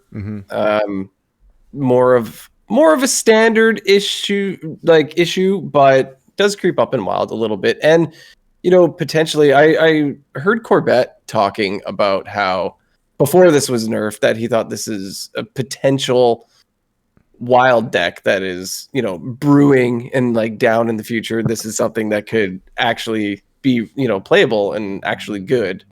That is bruting. But unfortunately, it got nerfed. I don't know if it's gonna be I don't play a whole lot of standard. I don't know how hard this has hit the card. Have any of you guys experienced this? Lucy, are you still playing standard at all? I am, and I do like Demon Hunter. It's still free for me, so. Nice. Yeah. Is this have you noticed this taking any effect yet? Are people still playing this card over there? Yep. Yeah, it's still being played. Anytime anytime a card says cost one less if or whatever, like they're usually good, right? This is basically like a flesh giant nerf, right? Just put it up a little bit and still good. Still good. Yeah. And we're still definitely seeing it, having it see play in standard, and it's still really good. It just slowed it down a touch, which was probably needed. It's still a fun deck, though. Yeah, good card. Next one we have is the Shaman quest line. Command the Elements has moved its quest line to play 3 cards with Overload. And I know that's for the first turn. I don't know how it affected the future quest turns that you need to make, but I feel like this is just another attempt to slow it down. This is also more of a standard. Nate, your cat is so cute. There's more get put on cat probation. He's being a toad right now. More of a standard nerf, but they are reverting a lot of things, so I can see this, switching back when it rotates. What do you guys have any thoughts on this one? I think with the quest, it was the final stage before getting Bracon. It went from 2 to 3, right? Mm-hmm. Mm-hmm. Yeah. I think they're now all 3. So right? they're all 3. All 3. Okay. That was a question, not a response. Sorry. Yeah. Yeah. So that's good. Do they usually change stuff back? So there's been recently in the last, I don't know if it's 6 months, a year, there has been the idea of when things rotate out of standard that they have been reverting them back to their original state. It's not every card, but they have touched a lot of them. This kind of feel like it started with Raza. They put Raza back to the way that it was, and they've been doing it to a lot more cards since. And they like to make a statement that that's, if they're going to do it, these are the cards. And sometimes we just have to wait. But yes, they have been reverting cards to their original state. Yeah. Good to know. Thank you. Yeah. Yeah. And I can see this one being reverted back. It's still, playable and standard. People have kind of moved away from it a bit because of this and the other shaman nerf that we'll get to in a bit. But it's still good. It's just when 2 cards were hit, people kind of shy away from it for a bit, and I think they'll go back to it even in standard before too long. But it's still powerful. Yeah, I did see it brought to the Thursday Night Throwdown tournament. Still, there's still quite a bit of quest shamans. I know like ladder and tournament can be different. I learned that, but I did see it a lot in the tournament. So I'm happy that it seems like the pattern these days is when they nerf something, it's still playable after, where like it's not a war song commander. No, yeah. Like we said, like in the old days when I was young, when they nerfed a card, like it was unplayable, like just absolutely unplayable, and they don't do that anymore, and I like that because I've invested a lot of time and money into this, and so I feel like, hey, I can still play Brute, I can still play the Shaman Quest, I can still play Flesh Giants or whatever else, and like, it's just not as broken as it was. And so I'm, Elusive, well, rip, but the exception to the rule.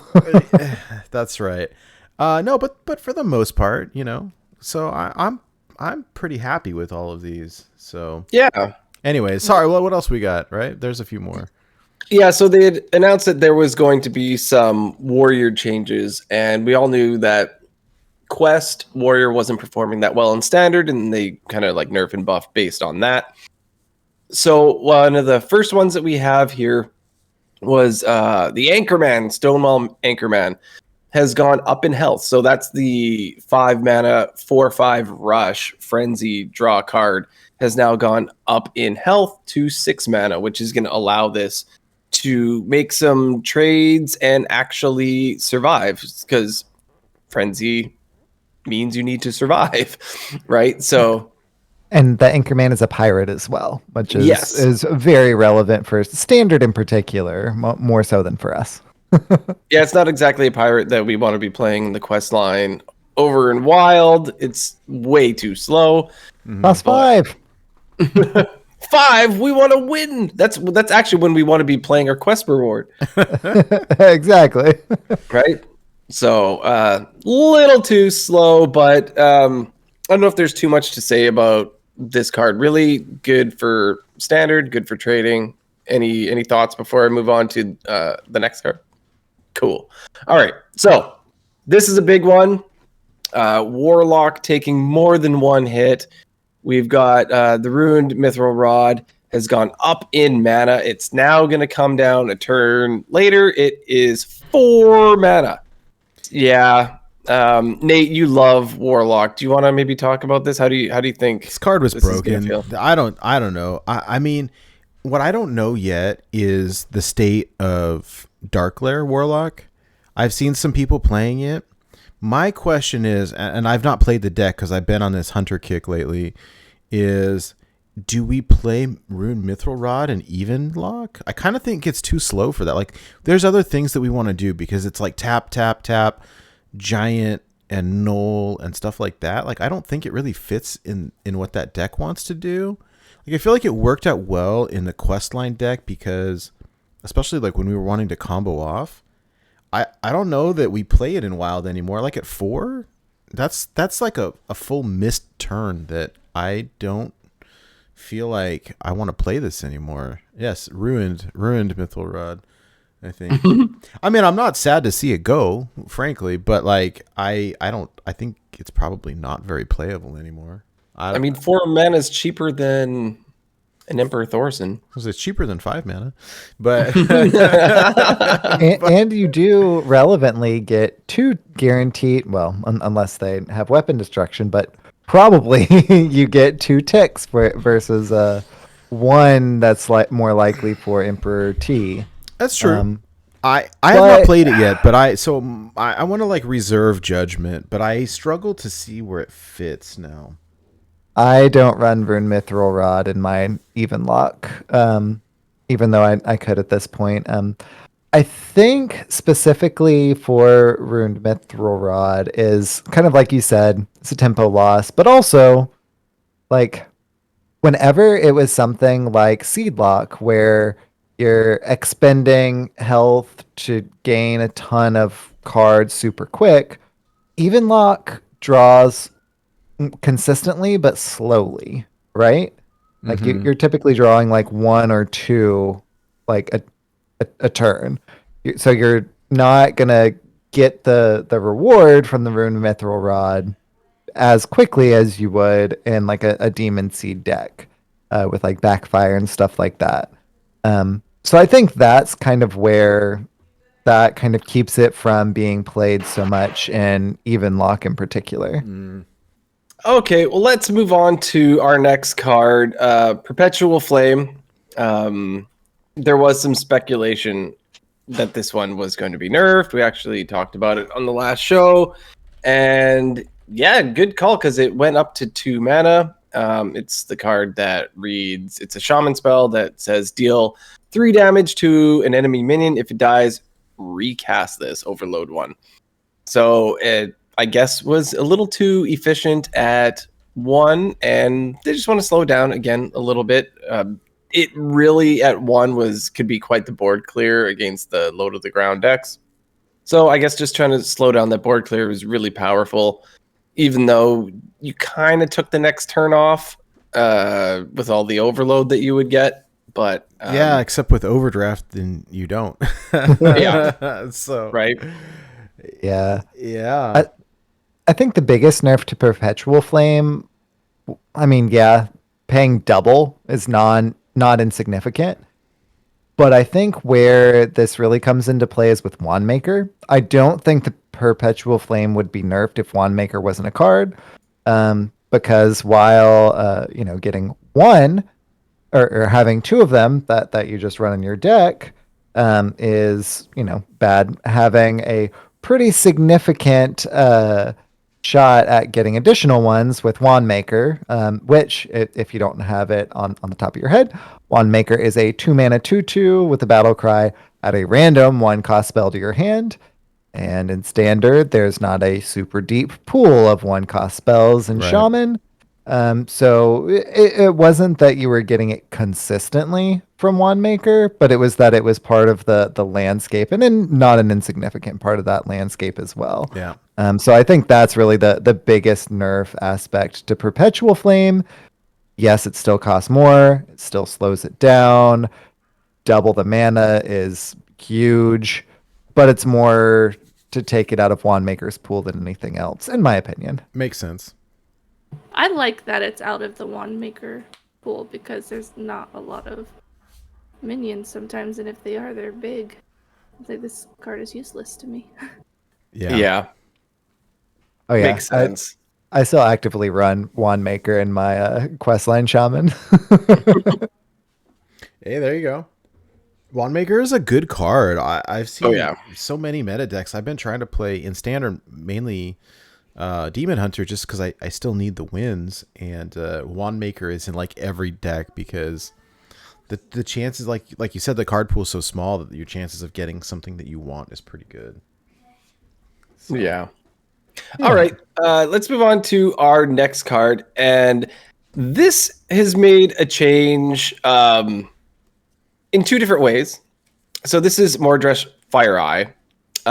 Its battle cry reads, if you've dealt 10 damage with your hero power this game, deal 10 damage to all enemies. Now, it has gone down in mana cost. It, I believe, was a 10 cost card, and it's now down to 8 cost, which is awesome. At the same time, they have reduced its attack and health from a 10/10 to an 8/8, which I don't know how impactful that part really is. So this is more of a buff that you can play it early, maybe combo it off with something else, because whenever I was playing this card, I wasn't playing it for its stats. I was usually either clearing my whole opponent's board or getting lethal with it. Like those or both. or both, right? And I was really excited for this archetype when it dropped. And mostly because I opened Mordresh both on Asia and EU, and I'm like, oh, this is so cool. I'm going to play this hero power mage. It's going to be awesome.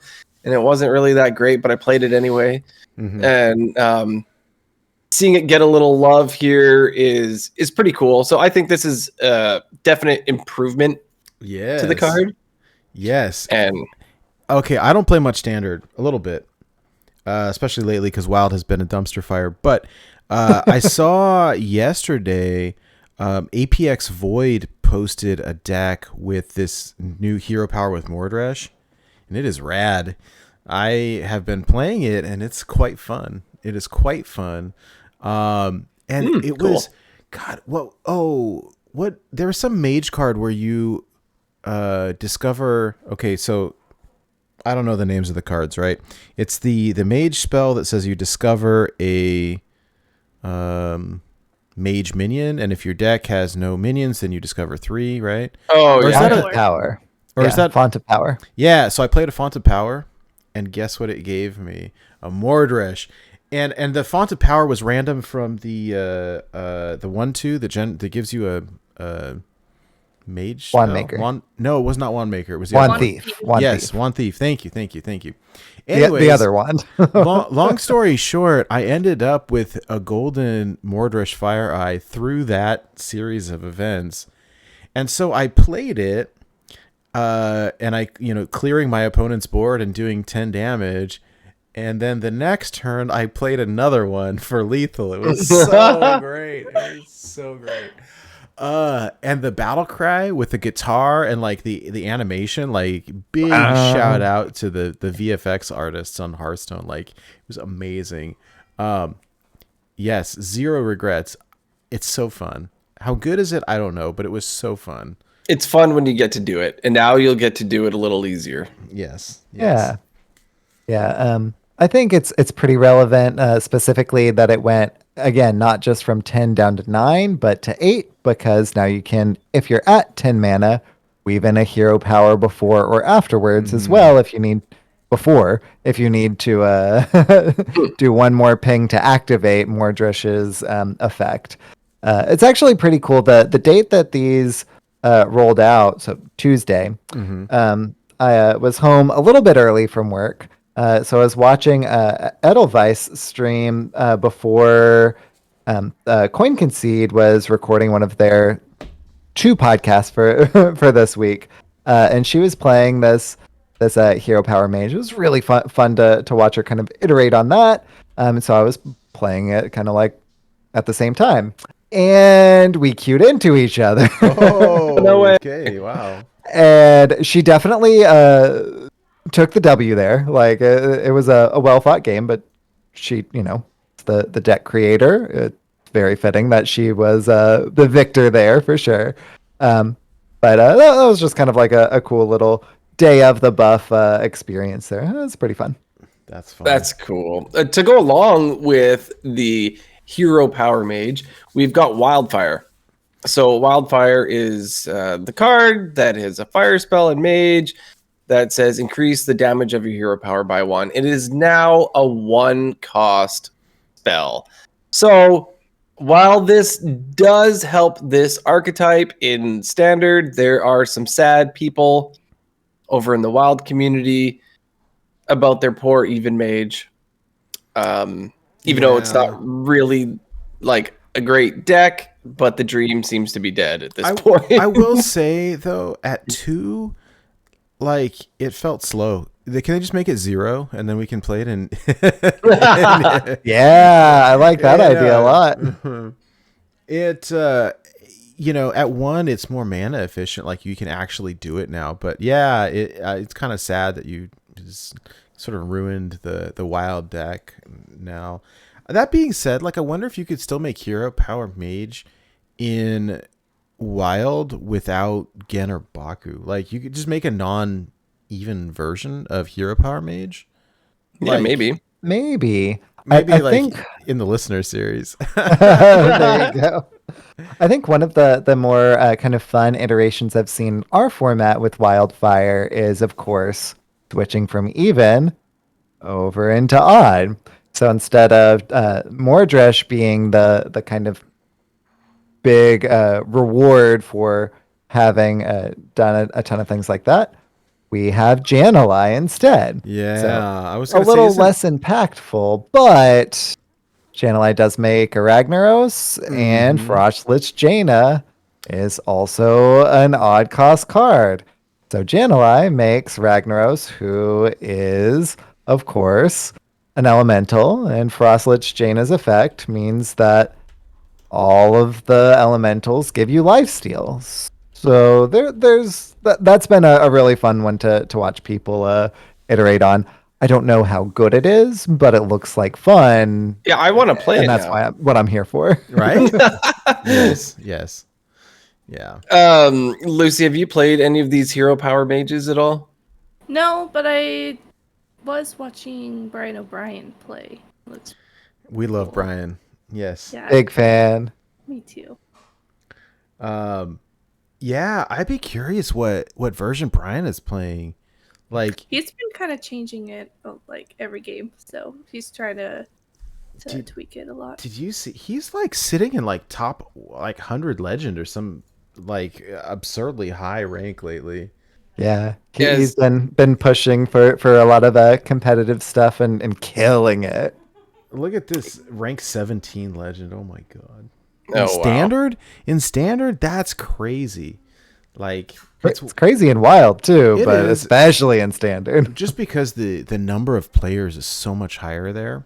So That's crazy. anyways, yeah. All right, let's move on to our next card that got a bit of a buff. It's a Hunter Minion Selective Breeder. It's the 2-mana card that has the battle cry of discover a copy of a beast in your deck. Was a 2-mana 1/2. It is now a 2-mana 1/3. So just that little bit of health buff there.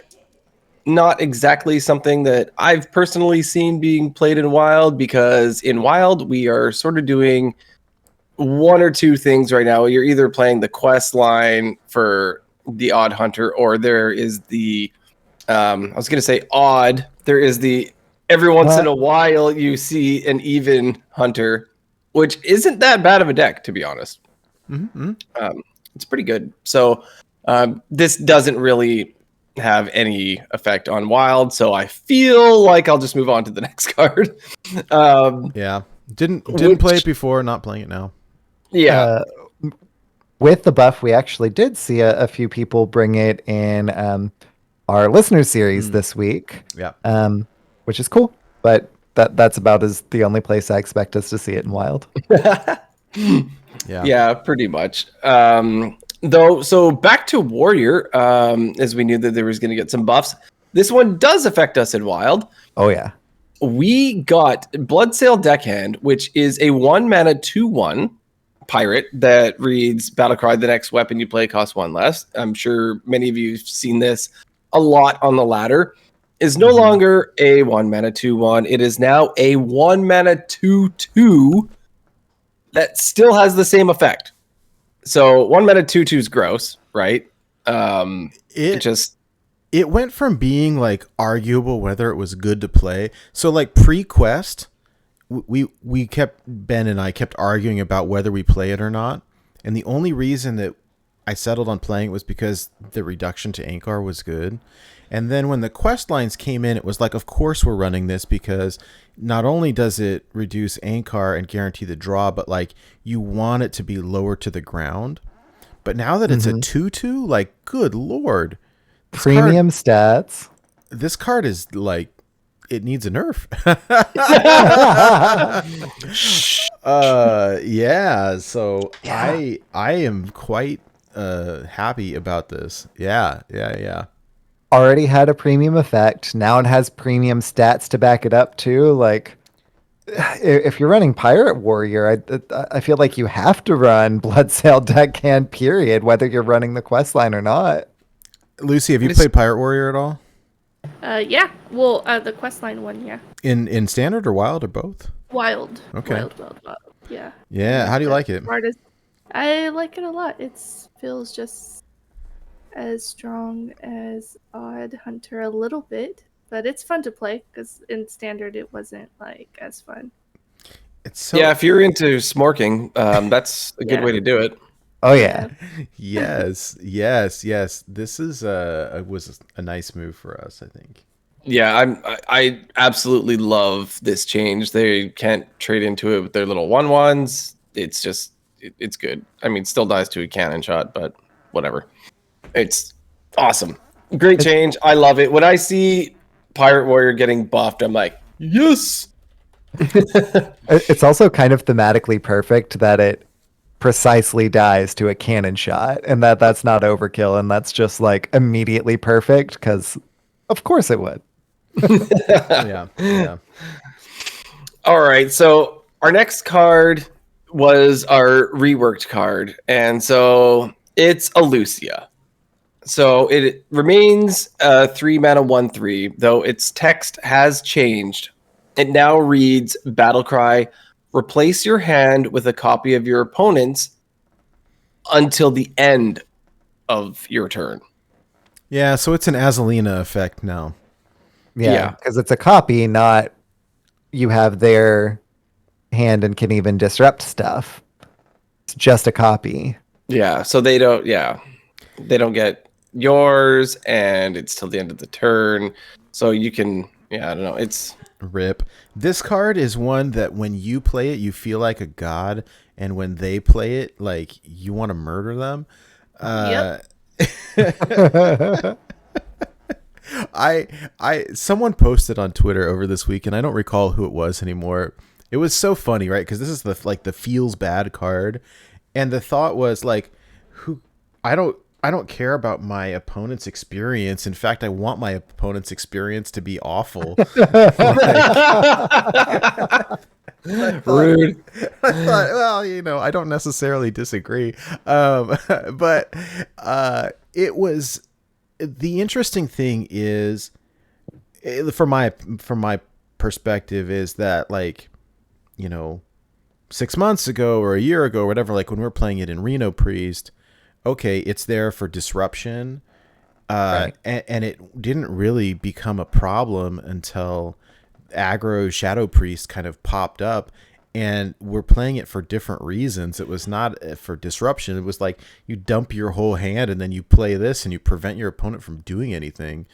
And it's just crazy. The card is like toast now. I have a golden version, which is kind of sad because I'm not going to get rid of it.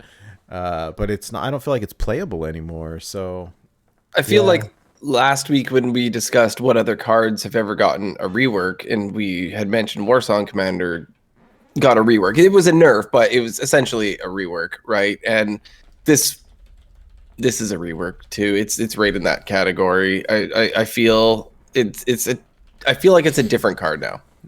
Yeah. Yeah. The fact that it's not even, you replay, like you switch hands for that turn. It's not even combo disruption, right? That's how I thought they were going to rework it. Like, for you switch back at the end of your turn.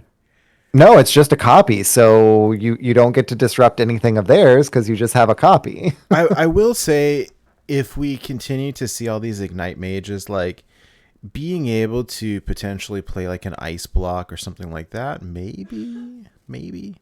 I mean, it's probably just bad. It's probably just bad now. I'm just looking for the silver lining. Yeah. May as well just not even include it anymore. Like hoping for those edge situations.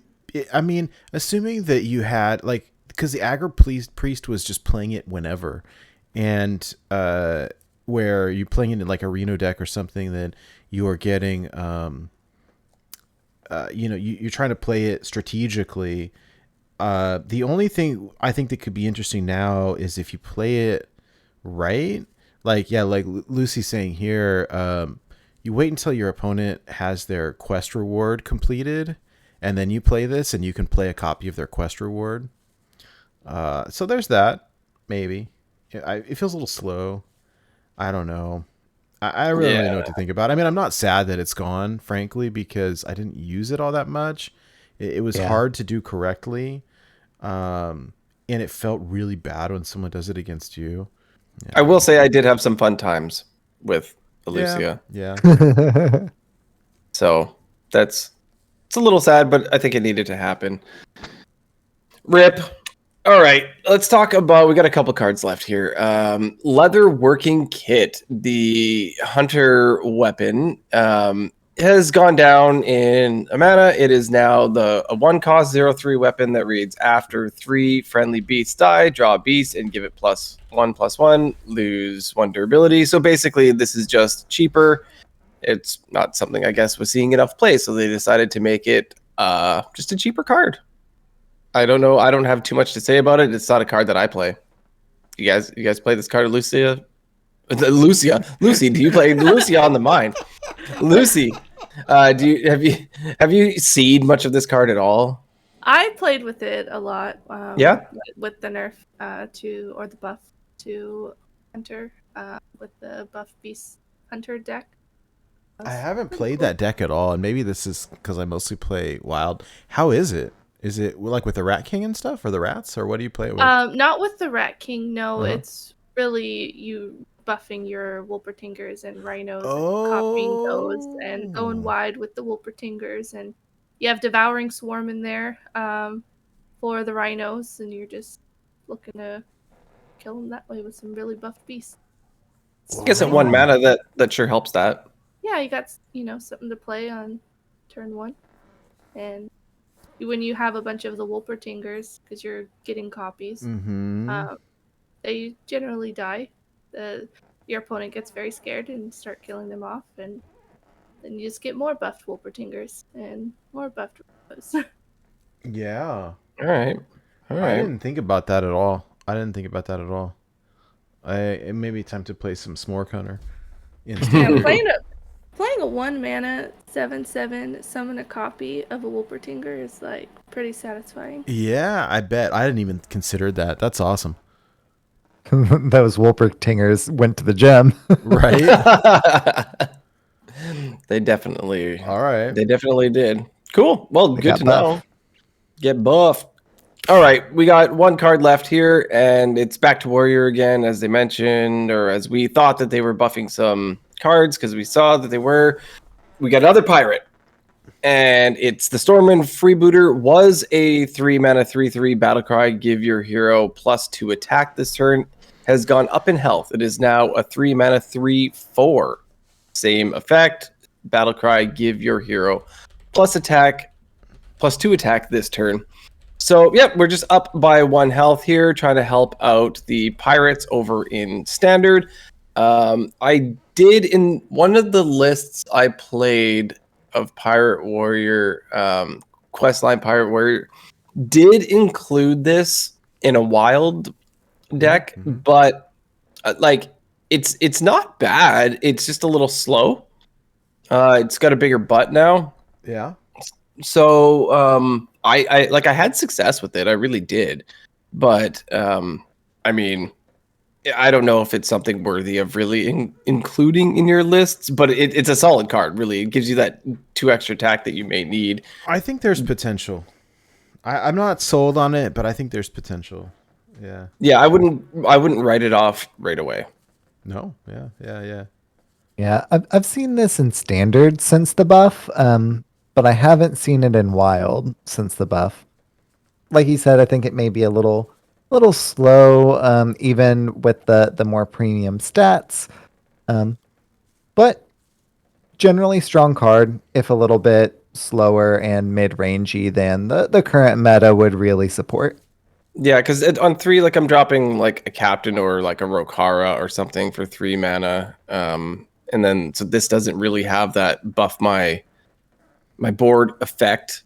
It just gives me a temporary 2 extra damage, whereas a Captain or a Rokara is giving me a lot more.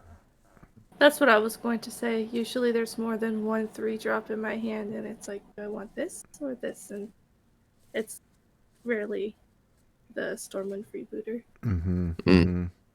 All right. Yeah. But it's still a decent card. Right. Well, this is actually a good segue, because I think we're going to jump into kind of the meta discussion, what we've been playing. And I wanted to touch on this card in particular, just a tiny little bit.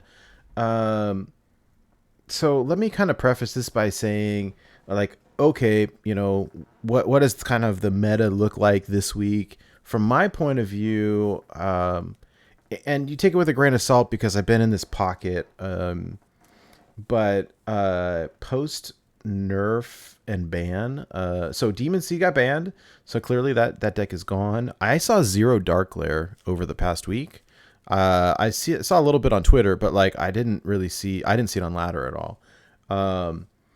I did play a lot this week, so mostly what I saw was Pirate Warrior, a lot of even Warlock. I saw some Reno Priest, some Reno Warlock. I saw a bunch of Aggro Priest, a lot of Odd Hunter Mirrors, a lot of Ignite Mage, and a handful of Pillager Rogue. That's pretty much what I saw. I don't know how close my observations are to the rest of the meta, and so I'd be curious what everyone else is seeing. What I do, my quick thought on Pirate Warrior in particular, number one, Bloodsail deckhand is just great, right? It was already in the deck, it stays in the deck. Now it's better than it was. I do think that there's a potential argument to swap out Stormwind Freebooter, swap out Bloodsail Cultist for Stormwind Freebooter.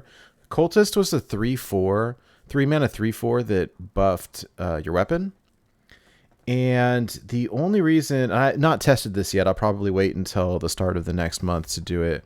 But I thought maybe because we were running that card previously, and the problem is like it's great if it buffs your Inkar, but if it doesn't, then it's not that great because post questline reward, you're getting a new weapon every turn, and so it breaks. Like you only get to use the buff for one turn and then you lose it.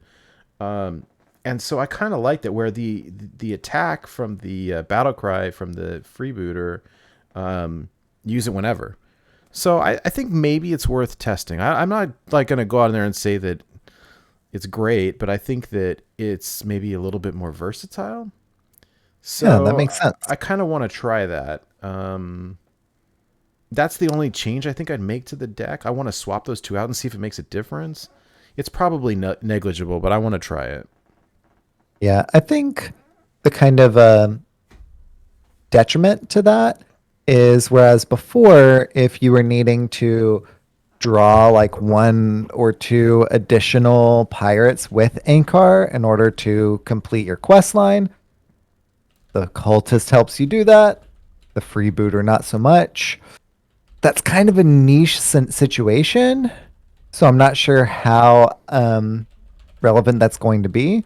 But with the first stage of the quest line being to draw a weapon from your deck, and the only weapon you're running is Ankar, that niche situation is likely to come up a lot more than it would be otherwise. So I think it, like you said, it's definitely going to be worth testing out and kind of seeing what works best, whether it's the additional draw from the cultist to enable you to actually draw enough minions to complete your quest, or if the freebooter giving you the additional damage to push for lethal is more relevant at that point. And we'd have to test it out to find out. Yeah. I think it's definitely worth testing.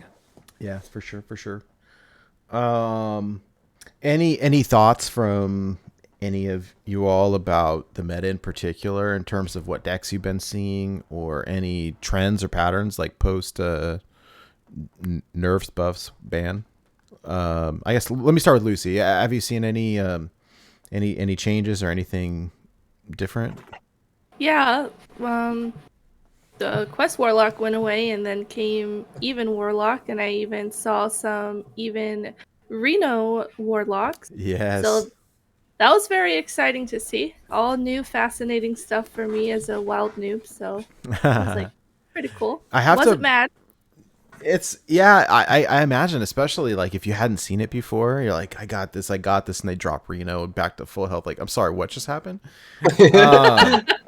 And I blame Get Meowth for it because he hit top 50 legend with it, shared it to a bazillion people, and now we will start seeing it on ladder.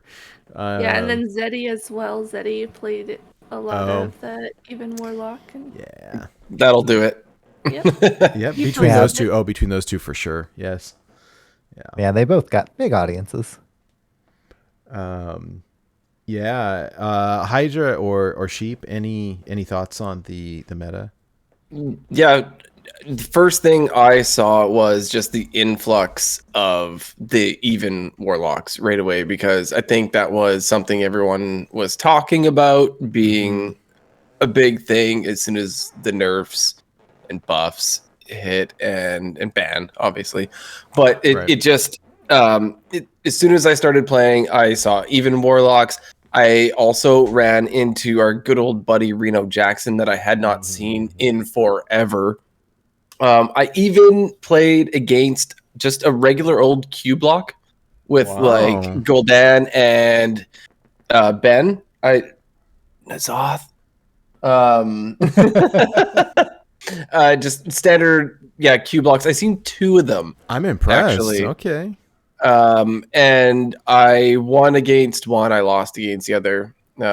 Which was funny because the quest reward for the Pirate Warrior actually carried me to beat a Q block, which is nuts because I kept getting weapons and I could keep killing their stupid Void Walkers that kept coming out of their Void Daddies, and I just kept pushing through. I just kept getting those cannon shots. I kept getting new weapons and went all the way to almost to fatigue against the Q block, where I had only 2 cards left in my deck and they had 3 left in theirs and 1 as a Pirate Warrior. And that is not something I like in the past. If second Gul'dan was played and I'm the Pirate Warrior, I'm like, okay, like we're definitely done here. As if we weren't done when the Void Lord hit, right? Like, right.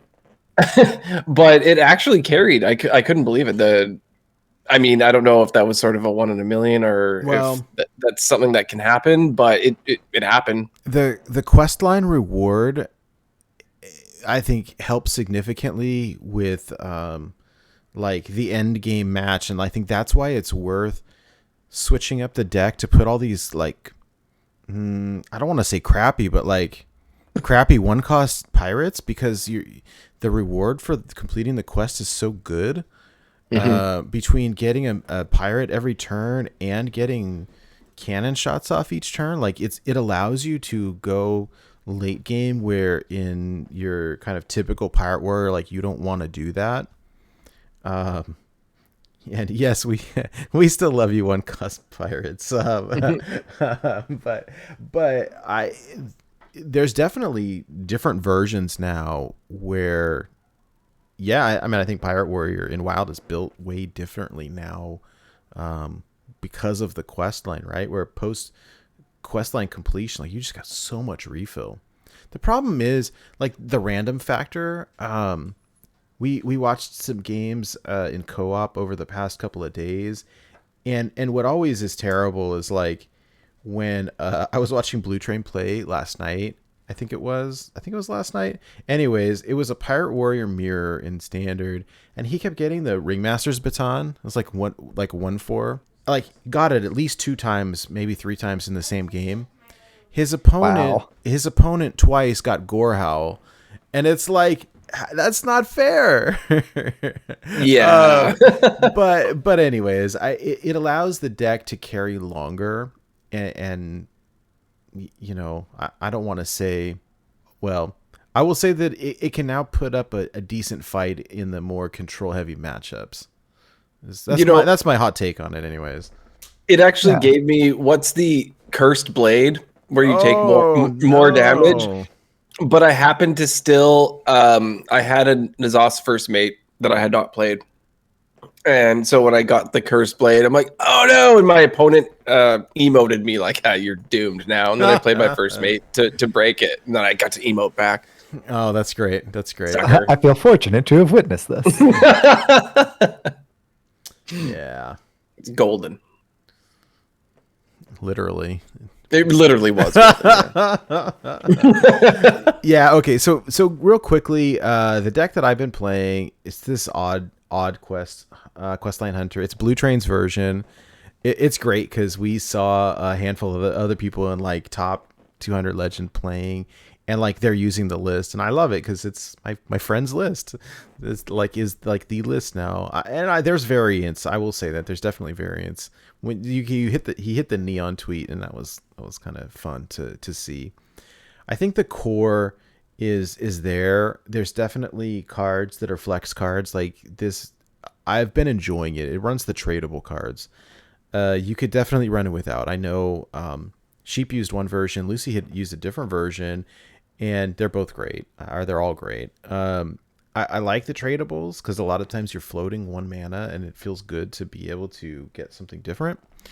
But yeah, I'm very fond of this deck now, and I feel very comfortable playing. I'm really just enjoying it quite a bit. So I feel a little bit guilty that I've like talked about the same deck on this show like 3 weeks in a row now, but like I really love it. If anyone wants to co-op with it or learn how to play it, like ping me please, because I enjoy it. And I kind of like, I don't know, I'm I'm kind of done with my wild climb for this month. Maybe I play a little bit more. I don't know. I keep grinding it in other modes. But yeah, it's just been an absolute blast. There's a lot of nuance to it and a lot of decision points. And I think Beardo is the absolute like MVP. I've won a lot of games with Beardo as like an alternate win con, which has been good. I mean, if you want Hunter wins, now's the time. We have not had the ability to play Hunter in Wild and get reliable wins in a very long time. So, 100%. There hasn't been a viable Hunter deck in ages. So, I mean, there's some that are okay, but like this is like legitimately good. So, yeah. I don't really have anything else to say unless people have questions or whatever. But, yeah, I don't know. But yeah, if anybody wants to co-op, please ping me on Twitter or on Discord, and I'm happy to kind of play with it. I'm not the expert by any means, but I feel pretty solid about the deck. So yeah, Lucy, tell us about yours, because I know like you've been playing similar version and you've got some notes here. What are your thoughts? Well, I've actually switched to the one that you're playing now. Oh, how fun! Okay. Yeah, but before, I think some viewers wanted to switch a few cards around. Let's try Lock and Load. Let's try Professor Slate. And it was cool. It fit in the deck, but it was cool to see the cards come into my hand from Lock and Load, because I'm discovering stuff like, oh, wow, never saw this card. Never saw that card, but I never played it. So, Lock and Load wasn't that great. Professor Slate wasn't that great because a lot of this, I mean, especially after the Warlock nerf, I didn't see a lot of like mana, big old taunty boys and stuff, so I didn't really care for it that much anymore. But I still like the Odd Quest Hunter 3 weeks in. I've branched out, started playing some Shadow Priest lists. Okay, cool. And a Reno Shadow Priest list. Quest Mage, a Galakron Shaman. I saw Raffle playing. And Quest Warrior. And I recently was exposed to Ignite Mage, and I never have seen anything like that before. I saw a clip on Twitter, and I was like, I want to do that. So that's when I went and I disenchanted Demon Seed and Rod and went and made what I needed to make for Ignite Mage. Nice. Cool. I have such a hard time playing it, but the deck is really good. I think I've lost as early as definitely turn 5, maybe earlier. I think 4. I think I lost on 4 once, and I was just like, oh my god, wow. Very powerful. So wow, really? Yeah, I'm studying how to do it. I'm like watching YouTube videos and like, okay, this is what I'm looking for. I just gotta feel it and just pop off it. Pew pew pew pew. Oh man, that's great. If I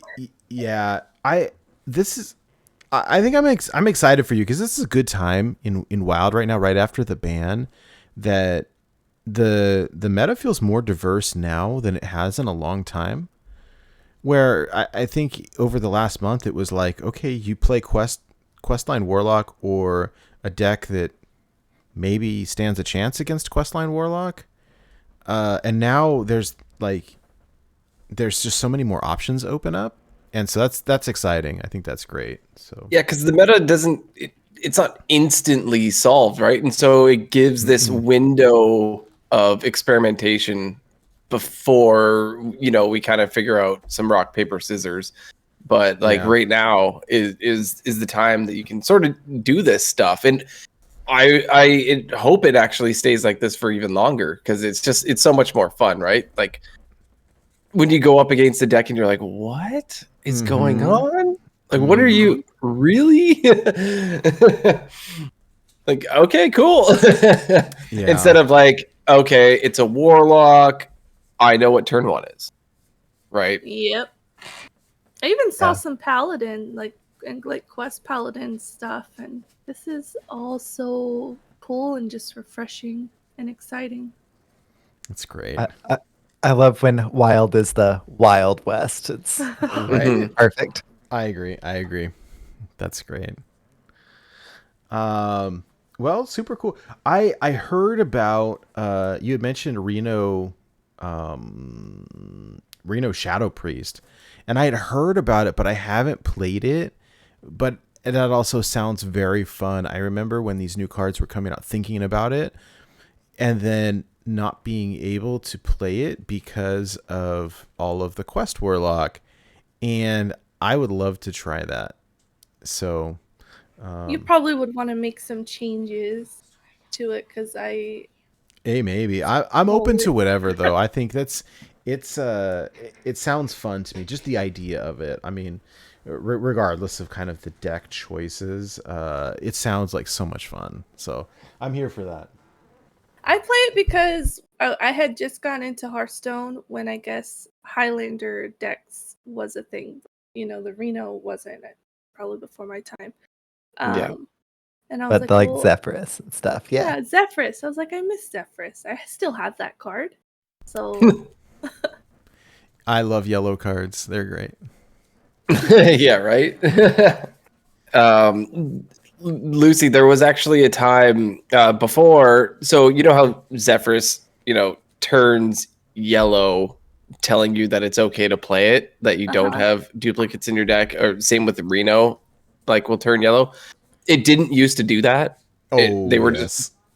just all green. green. Ooh. And so you could drop. I mean, Zephyrs came around like after this change happened, but with Reno, for example, you would go and you'd play your Reno like, gonna heal up, and you're like, oh crap. Yeah, I recall. Not active. Oh no, my opponent shuffled Nerubian Unraveler eggs into my deck. Like, I forgot about that. Yeah. Rip. That sucks. And so they had to change it because people were rioting, I presume. Yeah, it was just a quality of life. I feel. I mean, I never complained about it. I just felt stupid whenever I did it. Yeah, I never saw a really big backlash about, oh, there should be some sort of indication. I think, like Hydra said, it was more of a quality of life improvement that definitely improved our lives, particularly whenever Zephyrus hit the scene and was in prime time and standard in particular. I think it was definitely laying the groundwork for that and to have more feels good moments than feels bad moments for Zephyrus in What? particular.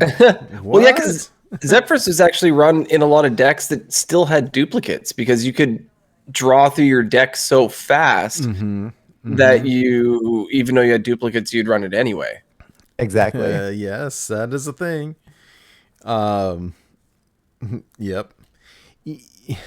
Yeah. I do remember when I first started playing, I played a lot of Highlander Priest, and I didn't know about the yellow. And I would just play Zephyrus, and I don't know what it was that caused me to...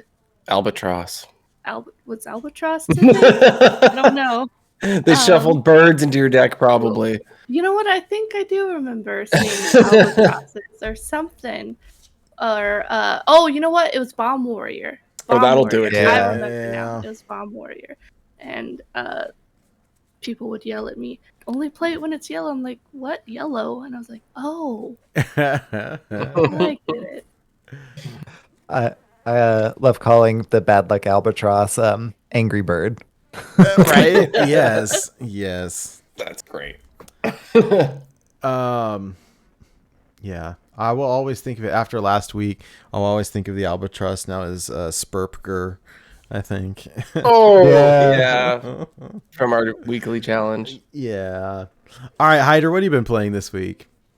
So after I had brought the previous quest line, Pirate Warrior, you guys had a few things to say about it that maybe it was a little top heavy, that the Sword Eaters seemed a little unnecessary because once you complete your quest, you're getting weapons. And while I love Sword Eater, I I decided to take it out. I went and I looked at some lists online, and I found Contix Pirate Warrior. And so basically, the biggest difference is, well, I also had that 3-mana 3/3 give +2 attack. It was just experimenting with it.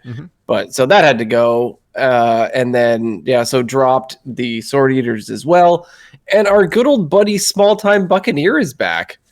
Just as a 1-cost pirate, just to get that much closer to your your quest reward. Hey, do you think they'd ever unnerf Small Time Buccaneer? I really want them to. It could happen. I don't think he's on their radar to unnerf, but I think they could safely unnerf Small Time Buccaneer and Patches. Oh, please do. Please do. Give us unnerfed Patches, unnerfed Small Time Buccaneer. I think the format could survive. Come on. Put Patches in charge again. Yes. Lucy, if you weren't aware, Patches used to have charge. I actually just learned that last night. Oh, that's funny. Because, so like now he goes, yar, but he used to go, I'm in charge now. And they changed his whole voice line. They nerfed the voice line when they nerfed the card because he wasn't in charge anymore. It's so sad. It's so sad. Yeah. So, come on. Rip. Blizzard, do it, please. Cowards, you won't. Oh my! I feel like it's because everybody rided with the Stone Tusk boar like change and whatnot, right? Like, give us our boar back. I guess it's just a hard card to design around because like you're gonna end up having like a 30/30 pop out of your deck someday. I don't know, but whatever. Give us our 1/1 with charge until that happens. Right. But so I made the list a little on the lighter side. Curve is a lot, lower to the ground. And I ended up, so I have the quest line on all 3 servers, and I was playing it the other day on Asia, and I used this list. And I ended up having an 81.8% win rate that day. Jeez. Wow. Impressive. Yeah, it was nuts. I feel like I couldn't lose unless I like made some really ridiculous mistake. It was great. I guess it was the pocket I hit for the evening. I've only played for a few hours, but it was just great. So yeah, 82% that night, and I was just on fire, and it was awesome. I loved the inclusion of our old buddy Small Time Buccaneer. Do not regret that. And so here's what I was going to ask you guys. This is the question, because I altered my playstyle, and I don't know if this is correct or not. So I actually, instead of trying to get the board right away, was making some suboptimal choices to complete my quest. Now, tell me if I'm crazy, but I literally played Parachute Brigand instead of having it pop out of my hand. Well, all right, there's pros and cons, right? Number one, how you can't argue with that win rate, okay? Like almost 82% win rate. I'm going to go out on a limb here and say you're probably doing it right. I think that the answer, like Schmoopy is saying in chat, is sometimes yes. And so situationally. It's situational. You don't really want to float mana. You definitely want to progress your quest. And so are there scenarios where it's better to, like, okay, if you've got a cannon on board and you want to try to fire a bunch of cannon shots, like, all right, maybe try to hold. But, like, the format is typically so fast that, like, you may not... It's situational. I guess that's what I'll say. I'm sure Sheep could say it more eloquently than I can. I don't know about more eloquently, but in the way that it's situational, I think that it also depends a lot on both your opponent and your hand state, right? So if you're looking at, like a 3, 4, 5 hand, but you have South Sea Parachute Brigand in your hand, like, yeah, you play that out.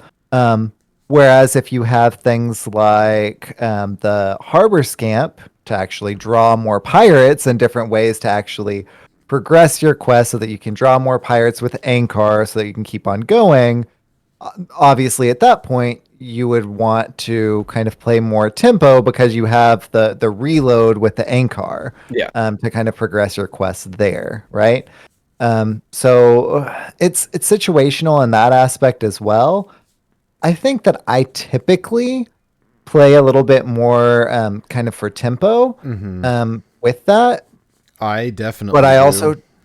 also typically have a less clunky hand too, though, right? So it's like I'd find I'd be in a situation where I want to get to the next quest reward, right? And so I'll have I got two pirates in my hand. One of it is the Parachute Brigand, and the other one's name a pirate other than the one that draws a card.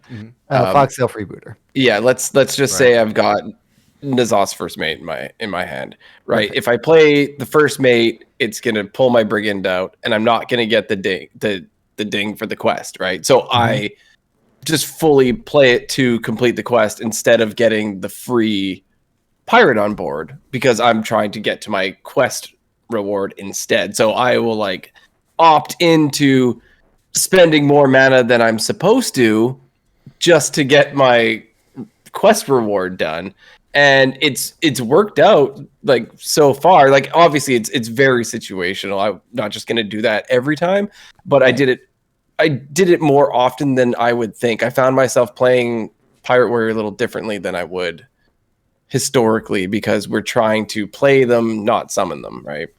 Yeah. I will say it doesn't even feel that bad anymore to like draw patches because if you play patches, it's a 1 mana pirate that it, I mean, we always want patches to shoot out of the cannon, right? But like, it doesn't feel nearly as bad as drawing Baku. I mean, I was totally just trying to describe.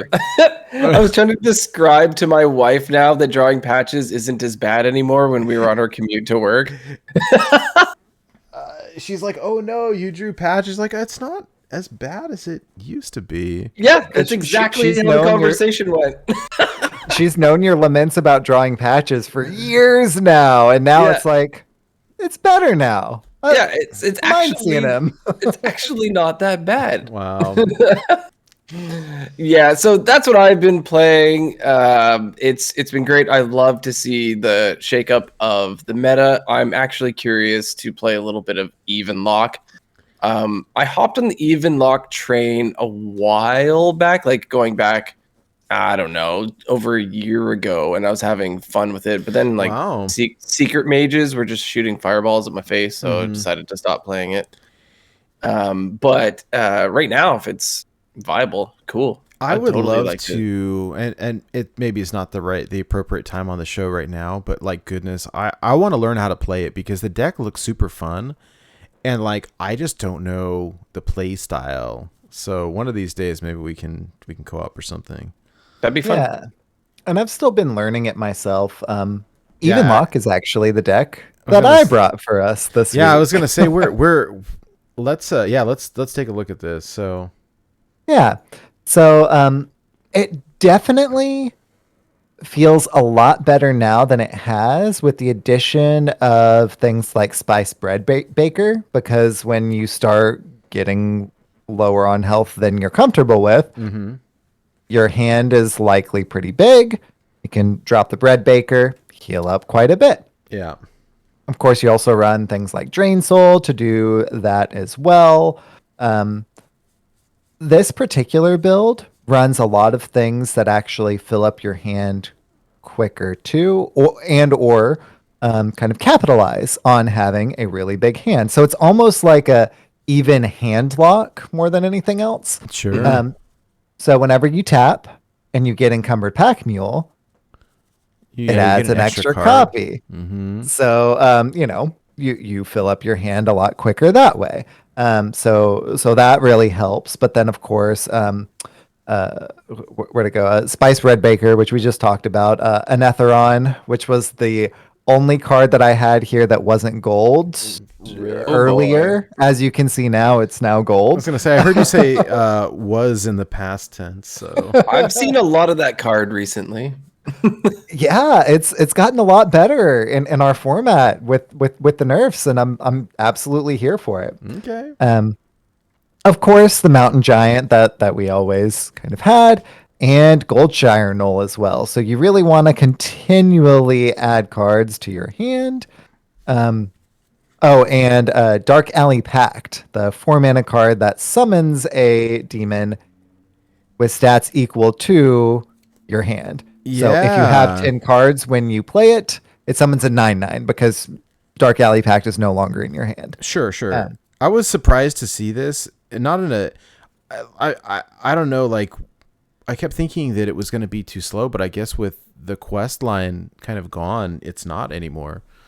So Yeah, and love it. I think that honestly, the glue that holds it together, which I did not anticipate, is Encumbered Pack Mule, because it does fill up your hand even quicker than it would fill up otherwise with all of those hand filled synergistic cards that many of which we were already running, like Mountain Giant, and many of which are brand new to the archetype that we are very happy to embrace. So I'm still learning it a little bit more myself.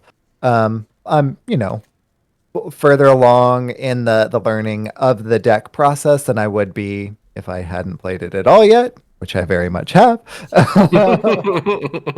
But I'm by no means an expert in the archetype at this juncture, for sure. But it's a lot of fun. I've been having a blast kind of refining those skills, and it's been a blast. Good.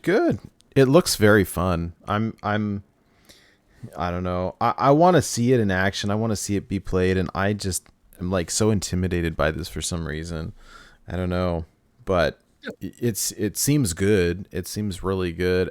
I don't know. I saw you running between the Far Watch Post and the Nerubian Unraveler, and just like seething over here because it's been players like you that have been make my climb very difficult.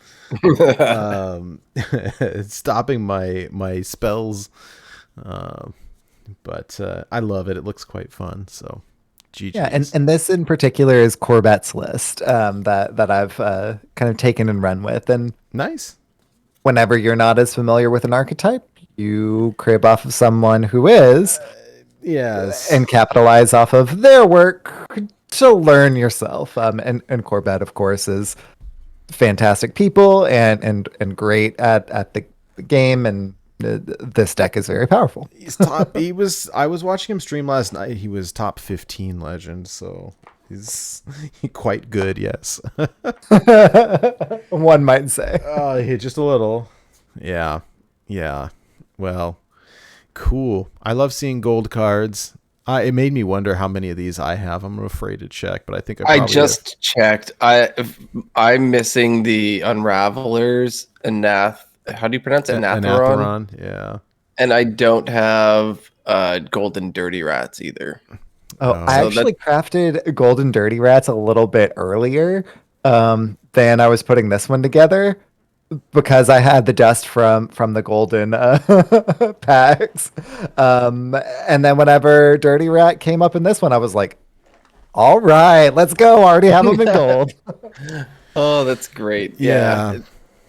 Hey, it's a good Rats. card. Nice. Yeah, so that's what I've been playing this week. Speaking of week, what about the weekly challenge? All right. I had a lot of fun with this last time, and I want to give a special shout out to our winner who kind of humored me here. So the last week's challenge was called Buff the Nerfs. The idea was to get as many previously nerfed cards as possible and fill your board up with them, and the cute idea being that nerfed cards are not as good as they used to be, so let's buff them also, right? So get this board of nerfed cards and then buff them up. And then what happened, which is my fault, but what happened is then I got this board full of flesh giants, and I was like, oh god, that card's been nerfed twice. I didn't even think about it, right? And I would have banned it had I been using my full brain, which I was not. And then of course, the people in the Discord saying like, oh, was that banned? Or oh, was that nerfed? Like, haha, yes, it was nerfed. It was nerfed twice. It definitely counts. Like, it was not in my mind, like the spirit of it. And this was Mikkel, by the way. And I have to give him massive credit for this because I was kind of like, all right, you did it. Good job. But like half-hearted, right?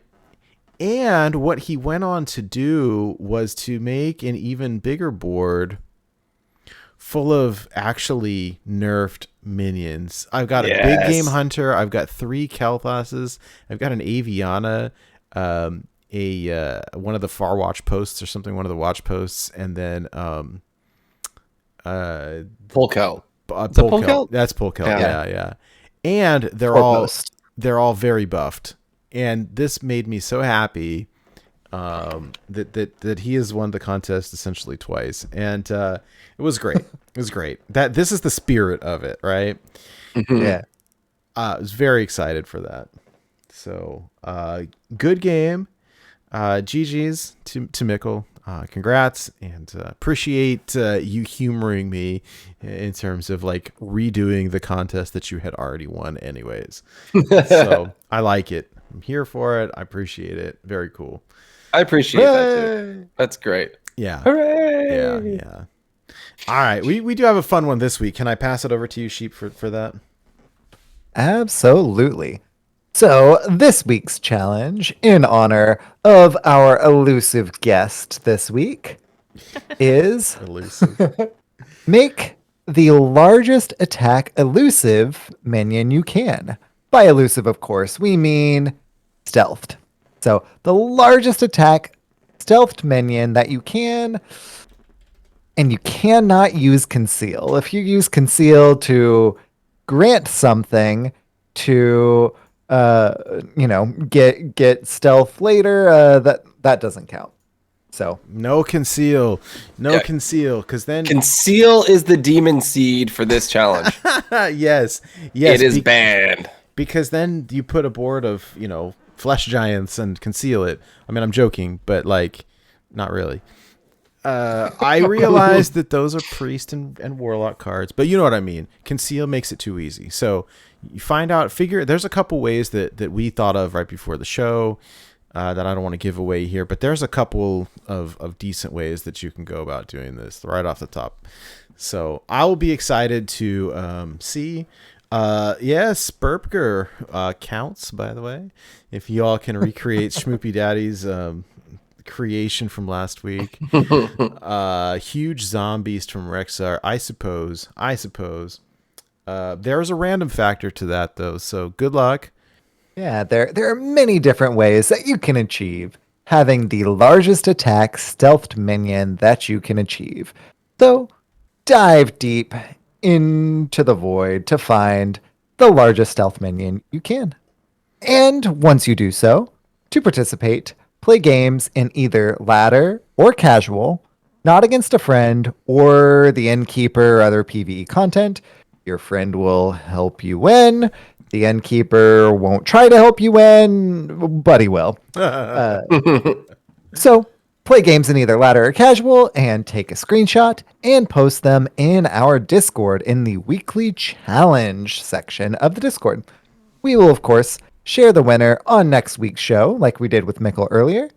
The winner gets 2 packs on us, and of course, the even more prestigious bragging rights for the week. Yes. I'm here for it. Please participate. It's so much fun for us to see these. So or not see them because they're stealthed. Huh? I see what you did there. Do you?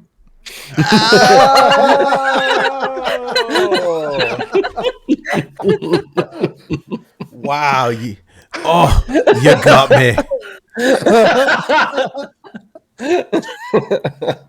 That was great. Oh my goodness. All right. Very cool. Well, that about wraps it up for our show. Before we end, I do want to say a big thank you to Shokunin, who is the executive producer of our show. Thank you so much for all that you do for the Wild community in general, and for us as well. Also, big shout out and thank you to our patrons. So, Disruptor 108, Claudette G, Daniel B, Wildcard, Aramorn, Ben from Work, Turtle Boy, and Number Theory. Thank you all very much for your support. If anyone out there listening or watching is interested in supporting our show financially, we do have a Patreon. If you visit our website, borntobewildhs.com, you click on the Find Us page. There's a link to our Patreon. There are plans as low as $1 a month, but please do not feel obligated to do this. It's not required, but always appreciated. If you are somebody who is on Twitch a lot, we do have several emotes that you can unlock by subscribing to our show here. They're very cute. Our little dragon figurehead named Nas. It's very fun.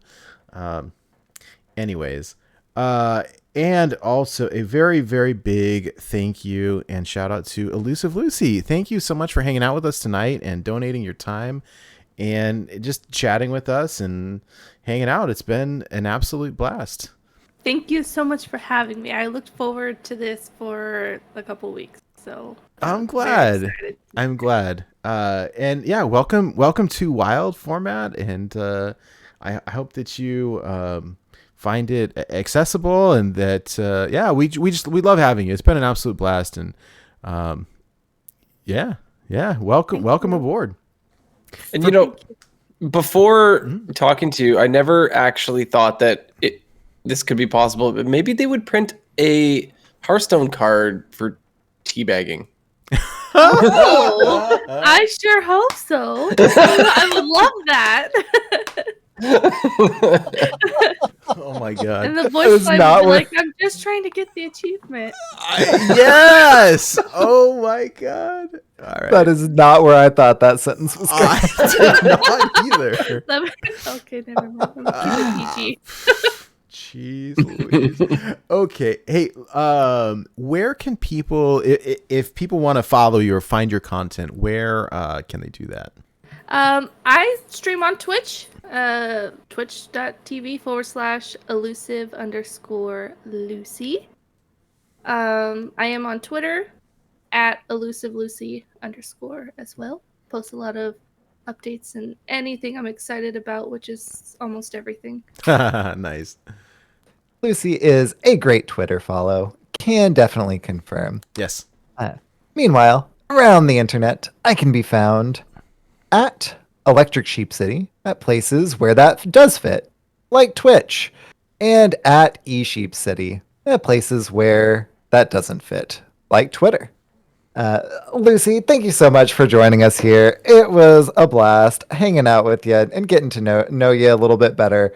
And we look forward to hearing more tales of your prowess around the hearth. So thank you very much for joining us this week. Absolutely. Hydra, where around the internet can you be found? Before I get to that, I just want to say last week Nate had to do your little spiel on where to find you, Sheep. And I messed it up so bad. It was so good. It was so good. If you haven't listened to it, you should. I haven't listened to that part yet. I'll definitely. I don't. It was terrible. It was. You can find him like at eSheep City or whatever. I got him reversed. Because you always say. I was like, you can find him at eSheep City where that like doesn't fit, or the other. I was like, I don't know, eSheep City. Oh hey, that me. You have the spiel down, and I do not. It's very, very evident to me. Valiant effort, though. It was great. It was great. The heart And the thought was there. The thought was there, I will say. Yes, thank you very much, Lucy, for coming on the show. We really appreciated it, and it was really cool to hear your stories about coming into Wild and storming your way all the way up to Legend so quickly. It's very amazing, and I admire that. It's quite awesome. 100%. Yes.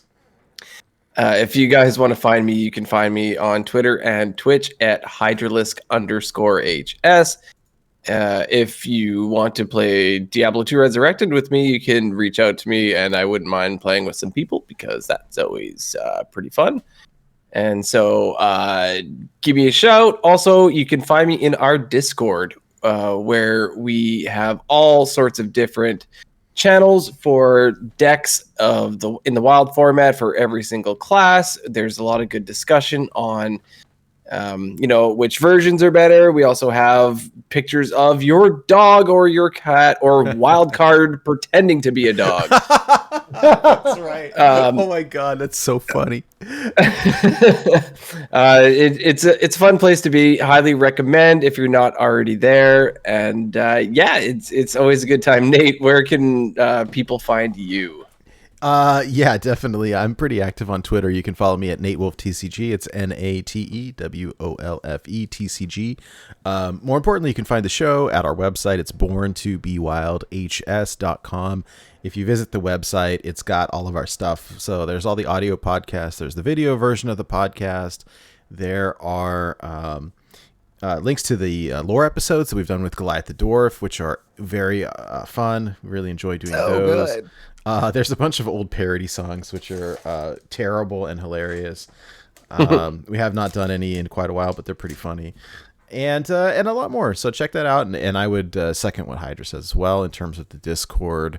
We're hanging out there all the time. We share a lot of deck codes. We share what we're playing and pictures of our animals and all that other stuff. It's a lot of fun. So yeah, and if you're looking for the link to the Discord, the easiest way is just to go to our website again, borntobewildhs.com, and on the Find Us page there is a direct link to the Discord there. We'd love to have you. All right. One final note that we've been doing prior to ending the show is kind of doing these weekly shout outs. So anybody that we want to give a special shout out to. And so for me this week, I want to give a big shout out to our good friend Goliath the Dwarf and also that guy Floop. I was playing some Diablo 2 last night, streaming it just in the Discord if anybody wanted to chat or hang out or whatever. And both Floop and Goliath joined and had a spirited conversation about their D&D campaigns, which turned out to be remarkably similar and pirate themed.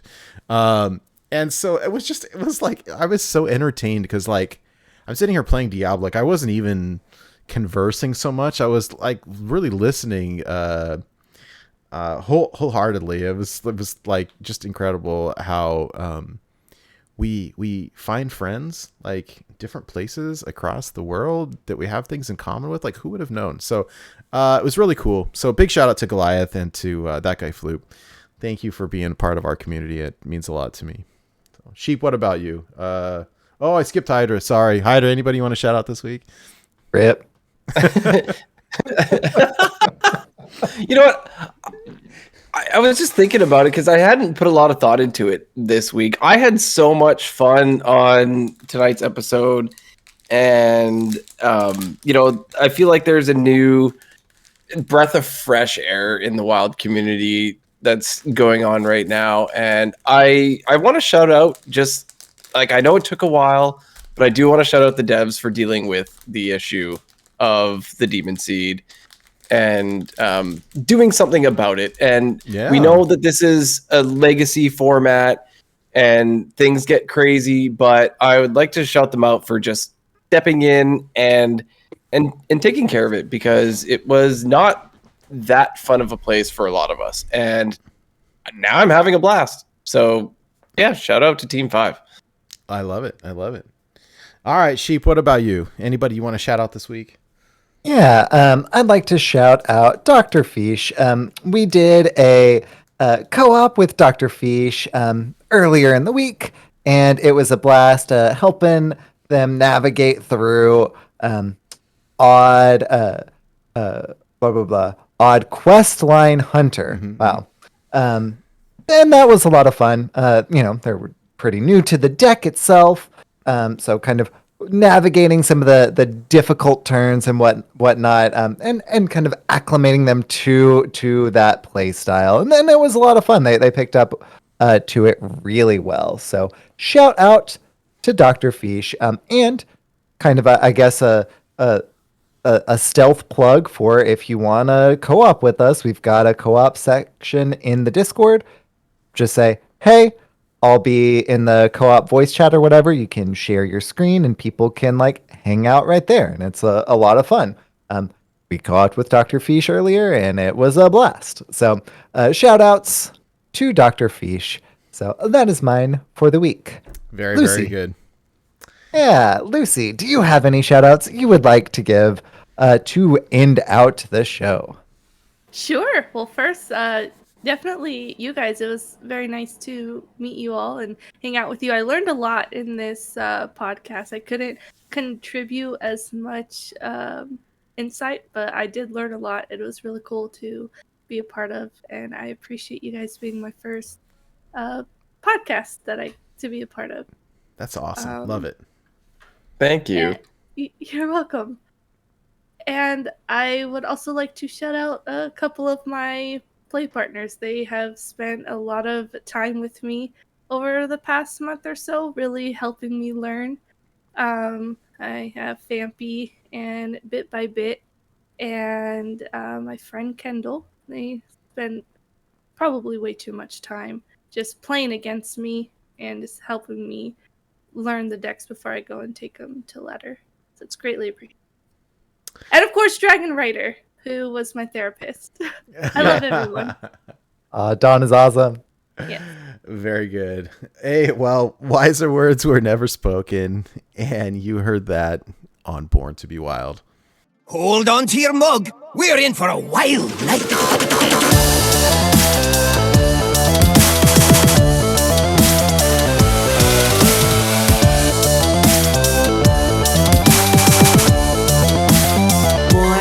Wild.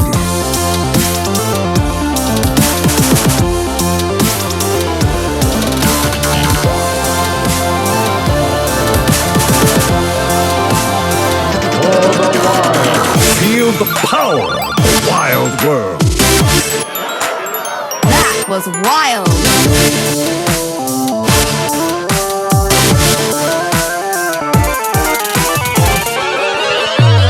Thank you.